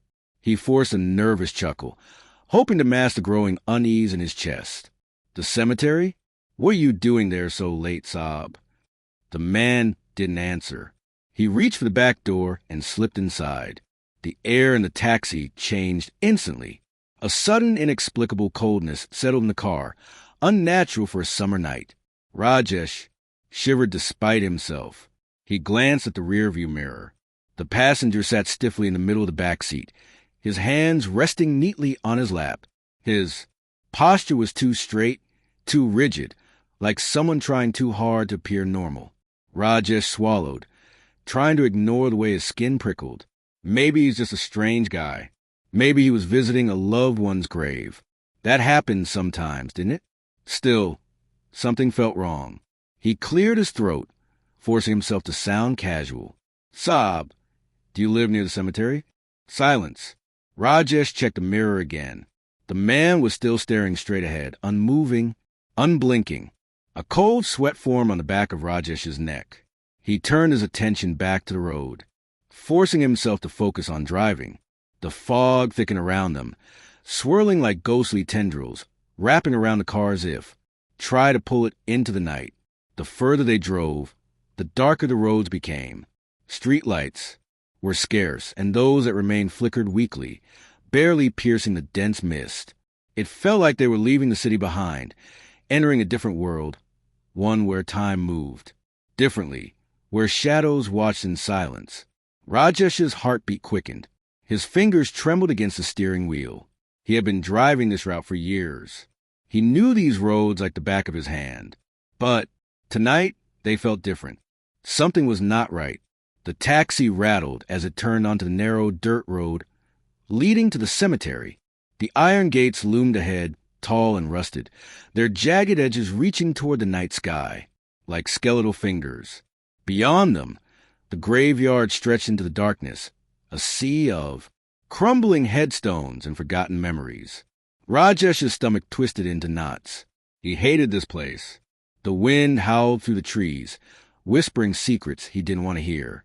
The mist had thickened into an almost solid wall, pressing against the taxi like something alive. The headlights flickered, barely illuminating the road ahead. Rajesh swallowed hard. Just drop him off and leave.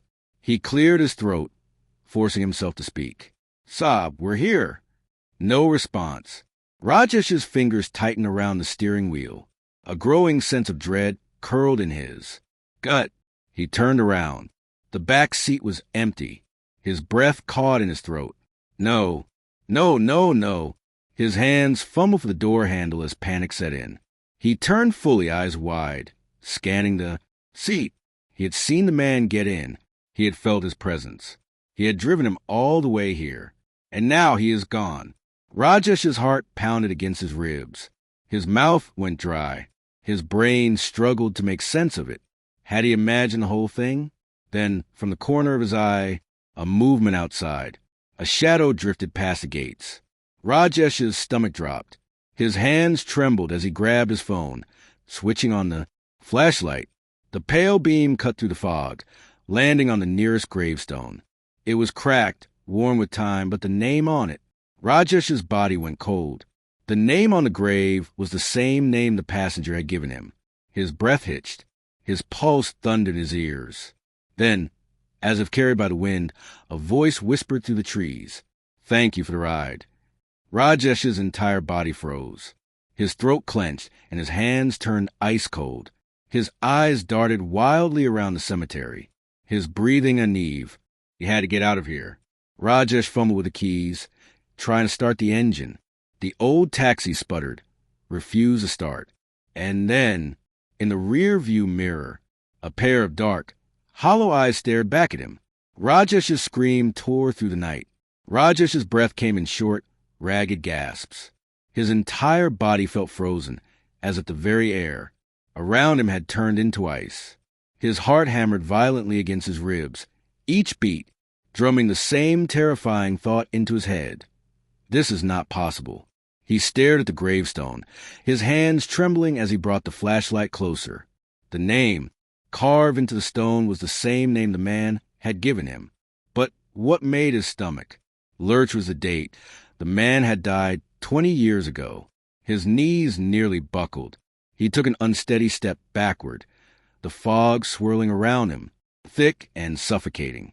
The night air was eerily silent, yet a strange presence lingered, pressing against the skin like unseen eyes watching from every direction. Then, from the depths of the mist, a whisper floated through the air, soft, almost gentle, but chilling in its familiarity. Thank you for the ride. Rajesh's breath hitched in his throat, his fingers numbed. His body screamed for him to run, but fear had him rooted to the ground. And then he felt it, a sudden bone-deep chill, an unnatural cold creeping over his shoulders, slithering down his spine. His instincts screamed. Something was behind him. Summoning every ounce of courage he had left, Rajesh turned. Nothing, but the mist shifted, swirling unnaturally, as if something unseen had just moved. Panic took over. He stumbled back toward the taxi, his hands shaking as he fumbled with the door handle. The metal was ice cold beneath his touch. He yanked the door open and threw himself inside, slamming it shut behind him. His chest heaved as he jammed the key into the ignition, his hands trembling so badly he could barely turn it. The old taxi sputtered, groaning in protest. Come on. The engine coughed, refused, then finally roared to life. Rajesh gripped the wheel, slamming his foot on the accelerator. The tires screeched against the gravel, kicking up dust as he sped away from the cemetery. His breath was erratic, his heart still, hammering, but relief started to trickle in. He was safe. He was getting out of here. But then, the road stretched endlessly ahead of him. He knew this road. He had driven it countless times. Yet, something was wrong. The surroundings seemed unfamiliar, distorted. The fog pressed against the windows like unseen.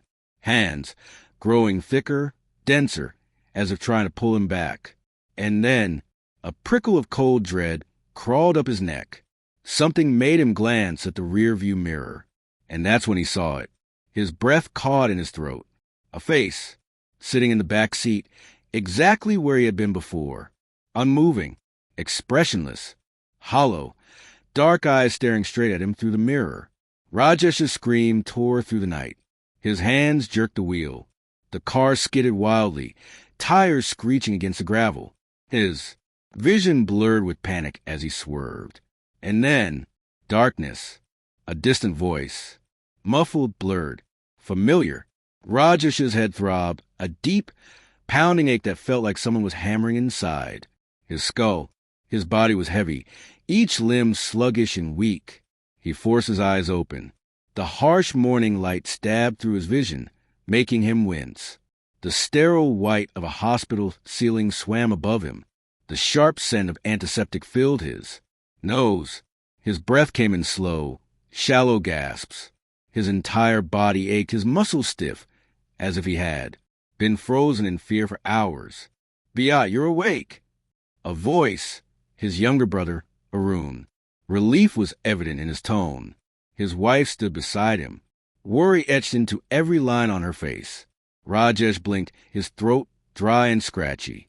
He tried to sit up, but his body protested, every muscle screaming in pain. What happened? His voice was hoarse, barely above a whisper. Arun exhaled shakily. "You were found unconscious on the cemetery road. Your taxi crashed into a tree." The cemetery. Rajesh's breath hitched. The memories rushed back like a flood. The strange passenger, the fog, the gravestone, the face in the mirror. His fingers curled into the bedsheet, his knuckles turning white.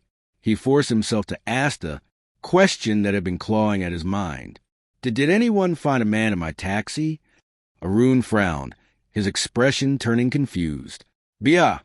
There was no one in the taxi. "Just you." Rajesh felt the blood drain from his face. His stomach lurched. No, that wasn't possible. He had seen him. He had spoken to him. He had felt his presence. His breath grew unsteady, his chest tightening. His hands shook as he grabbed Arun's arm. Check my rearview mirror."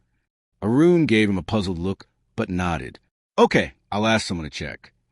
Minutes passed in tense silence. The room felt colder, suffocating. A strange heaviness settled in Rajesh's chest. Then the nurse entered, holding something in her hands. A shattered piece of glass. The rear-view mirror. Rajesh's breath caught. Something was carved into the surface. Deep, jagged. "See you again." A chill ran down his spine. His fingers went numb. And then, for just a second, he saw the reflection. The hollow, dark eyes staring back at him, unblinking, waiting. And then the reflection smiled. No one in the neighborhood ever talked about the house at the end of Blackwood Street. It had been empty for nearly 3 decades, its windows covered in dust, the paint peeling off its once white walls, and the front yard overgrown with wild grass. Some claimed they had seen shadows moving inside at night. Others swore they had heard whispers when they walked past it, but no one dared to go near it. That was until the Carter family moved in. Daniel and Sarah Carter had been looking for a house within their budget, and when they stumbled upon the listing for the Blackwood Street property, they couldn't believe their luck. A large Victorian house with a spacious yard, offered at a price much lower than anything else in the city. It seemed like a dream come true.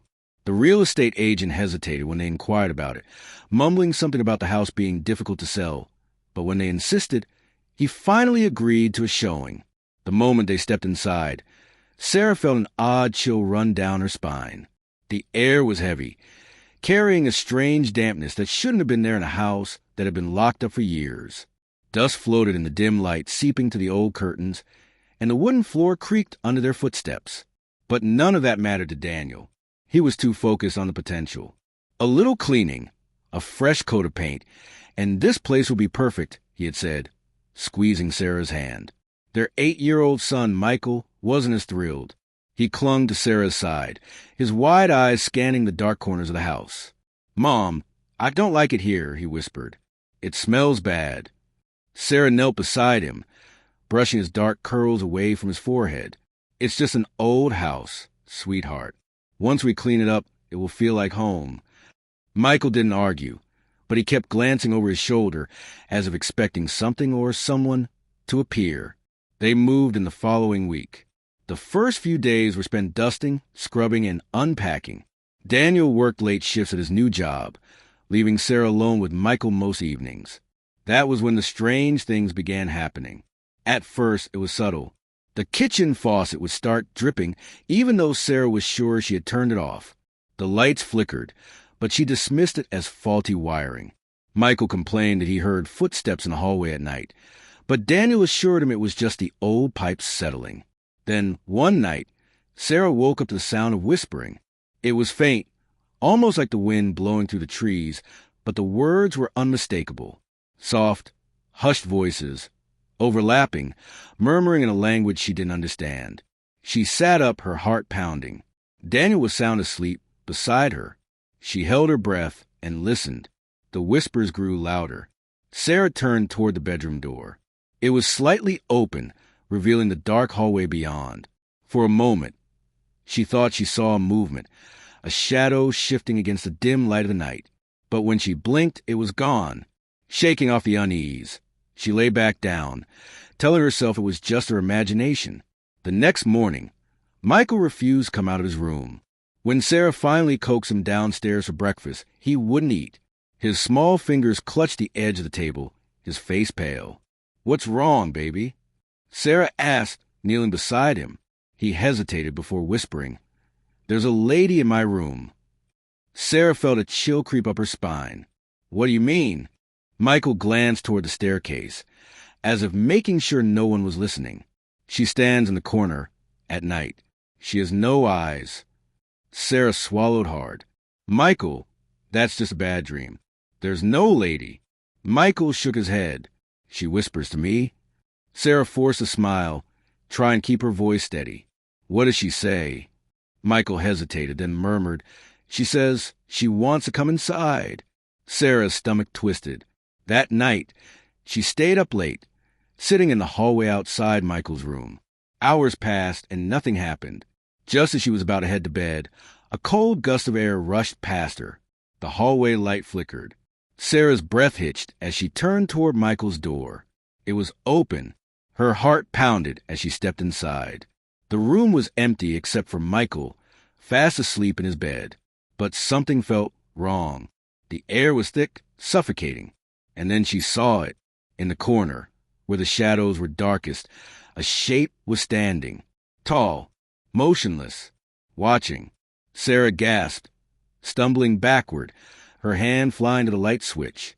The moment the light flickered on, the figure was gone. The room was empty. She barely slept that night. The next day, she called Daniel at work, her voice trembling as she explained what had happened. He tried to calm her, suggesting it was just stress, but she could hear the doubt in his voice. Then the nightmares began. Sarah dreamt of a woman in a tattered black dress, standing at the foot of her bed, whispering in a language she didn't understand. She would wake up drenched in sweat, her body frozen, unable to move for several minutes. Michael's behavior worsened. He refused to sleep in his room, begging to stay in Sarah and Daniel's bed. One night, as Sarah tucked him in, he suddenly grabbed her hand, his eyes wide with fear. "She's angry, Mom," he whispered. "She says we need to leave." That was the final straw. Sarah spent the entire night researching the house's history. What she found made her blood run cold. 30 years ago, a woman named Margaret Holloway had lived there. A widow, she had become reclusive after losing her husband and child in a fire. Neighbors claimed she had started speaking to someone who wasn't there, muttering in the dead of night. One evening, she was found hanging from the attic beams. Her last words, scribbled on the wall in her own blood, read, "She is in the shadows. She will not let me leave." Sarah slammed her laptop shut, bile rising in her throat. That night, she told Daniel everything. He finally agreed they needed to leave. They packed their bags, planning to stay at a hotel until they found a new place. But the house wouldn't let them go so easily. As Sarah gathered their things, a sudden, violent banging echoed through the house. The lights flickered wildly. A cold wind howled through the hallways, though every window was shut. And then Michael screamed. Sarah and Daniel ran to his room. The sight that met them was one they would never forget. Michael stood in the middle of his room, staring at the wall. The words "Don't leave" were scratched into the plaster, deep and jagged, as if carved by invisible claws.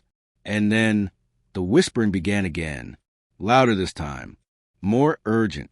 Sarah grabbed Michael. Daniel yanked open the front door, and they ran. They never went back. A week later, the house was found abandoned again. The words on Michael's wall had vanished. But some nights, when the wind is still, neighbors say they can still hear whispering coming from inside. And sometimes, if you look closely, you can see a figure standing by the window, watching, waiting for someone new to move in. The Carters never spoke of what happened that night. They checked into a motel on the outskirts of town, too shaken to think clearly. Michael refused to sleep alone, clinging to Sarah every time she tried to move away. Even Daniel, always a rational one, lay awake, staring at the ceiling, his face pale in the dim light of the bedside lamp. The next morning, Sarah called a real estate agent. She didn't bother with excuses. "We're leaving the house. Sell it, burn it, I don't care. We're not going back." The agent sighed on the other end of the line. "You're not the first ones to say that." Sarah gripped the phone tighter. "Then why the hell do you keep selling it?" There was a long silence. Then, in a voice barely above a whisper, he said, "Because it always finds new owners." Sarah's stomach twisted. She hung up without another word. That night, Michael woke up screaming. Sarah and Daniel bolted upright, their hearts racing. Michael sat on the bed, his small body trembling, tears streaming down his face. "She followed us," he sobbed. "She's outside." Daniel rushed to the window. At first, there was nothing, just the empty parking lot, lit by a flickering street lamp. But then a movement, a figure, barely visible in the darkness. A woman in a tattered black dress. She stood motionless, her face obscured by shadows. Then, slowly, her head tilted upward, as if sensing Daniel's gaze. The light flickered again, and she was gone. Daniel stumbled backward, his breath ragged. "We need to get out of here." They left before sunrise, driving without a destination. They ended up in another state, renting a small apartment under a different name. They never mentioned Blackwood Street again, but the nightmares never stopped. Sarah would wake up gasping for air, the echoes of whispers still ringing in her ears. Michael grew quieter, his once bright eyes now dull and distant. And Daniel changed. He started staying up late, staring at the walls, as if listening to something only he could hear. Sometimes, Sarah would wake to find him standing by the window, unmoving, his eyes vacant. One night, she finally asked, "What are you looking at?" Daniel didn't answer. Instead, he whispered, "She's waiting." Sarah's blood ran cold. "Who?" Daniel slowly turned to her. "She followed us." Sarah wanted to scream, to shake him, to tell him it was all in his head. But then she saw something that made her heart stop. His shadow. It stretched unnaturally along the wall, far too long for the dim light of the lamp. And beside his shadow, another, thin, still, watching. Sarah grabbed Michael and ran. They left Daniel behind that night. She never saw him again. Years later, when she finally gathered the courage to look him up, she found an article. A man had been found in an abandoned house, sitting in a chair, staring at the wall, mouth open, eyes hollow, dead. The neighbors claimed they still heard whispers coming from inside. And sometimes, if you looked closely at the window, you could see two figures standing there, waiting for someone new. But Sarah's nightmare wasn't over. 3 nights after reading the article, she woke up to a soft, rustling sound in her bedroom. Michael was asleep beside her, his tiny hands curled into fists. Her breath hitched. The rustling grew louder. The closet door creaked open. And in the darkness, just beyond the threshold, a pair of hollow eyes stared back. The last thing Sarah heard before the world went black was a whisper, "You shouldn't have left him." The end.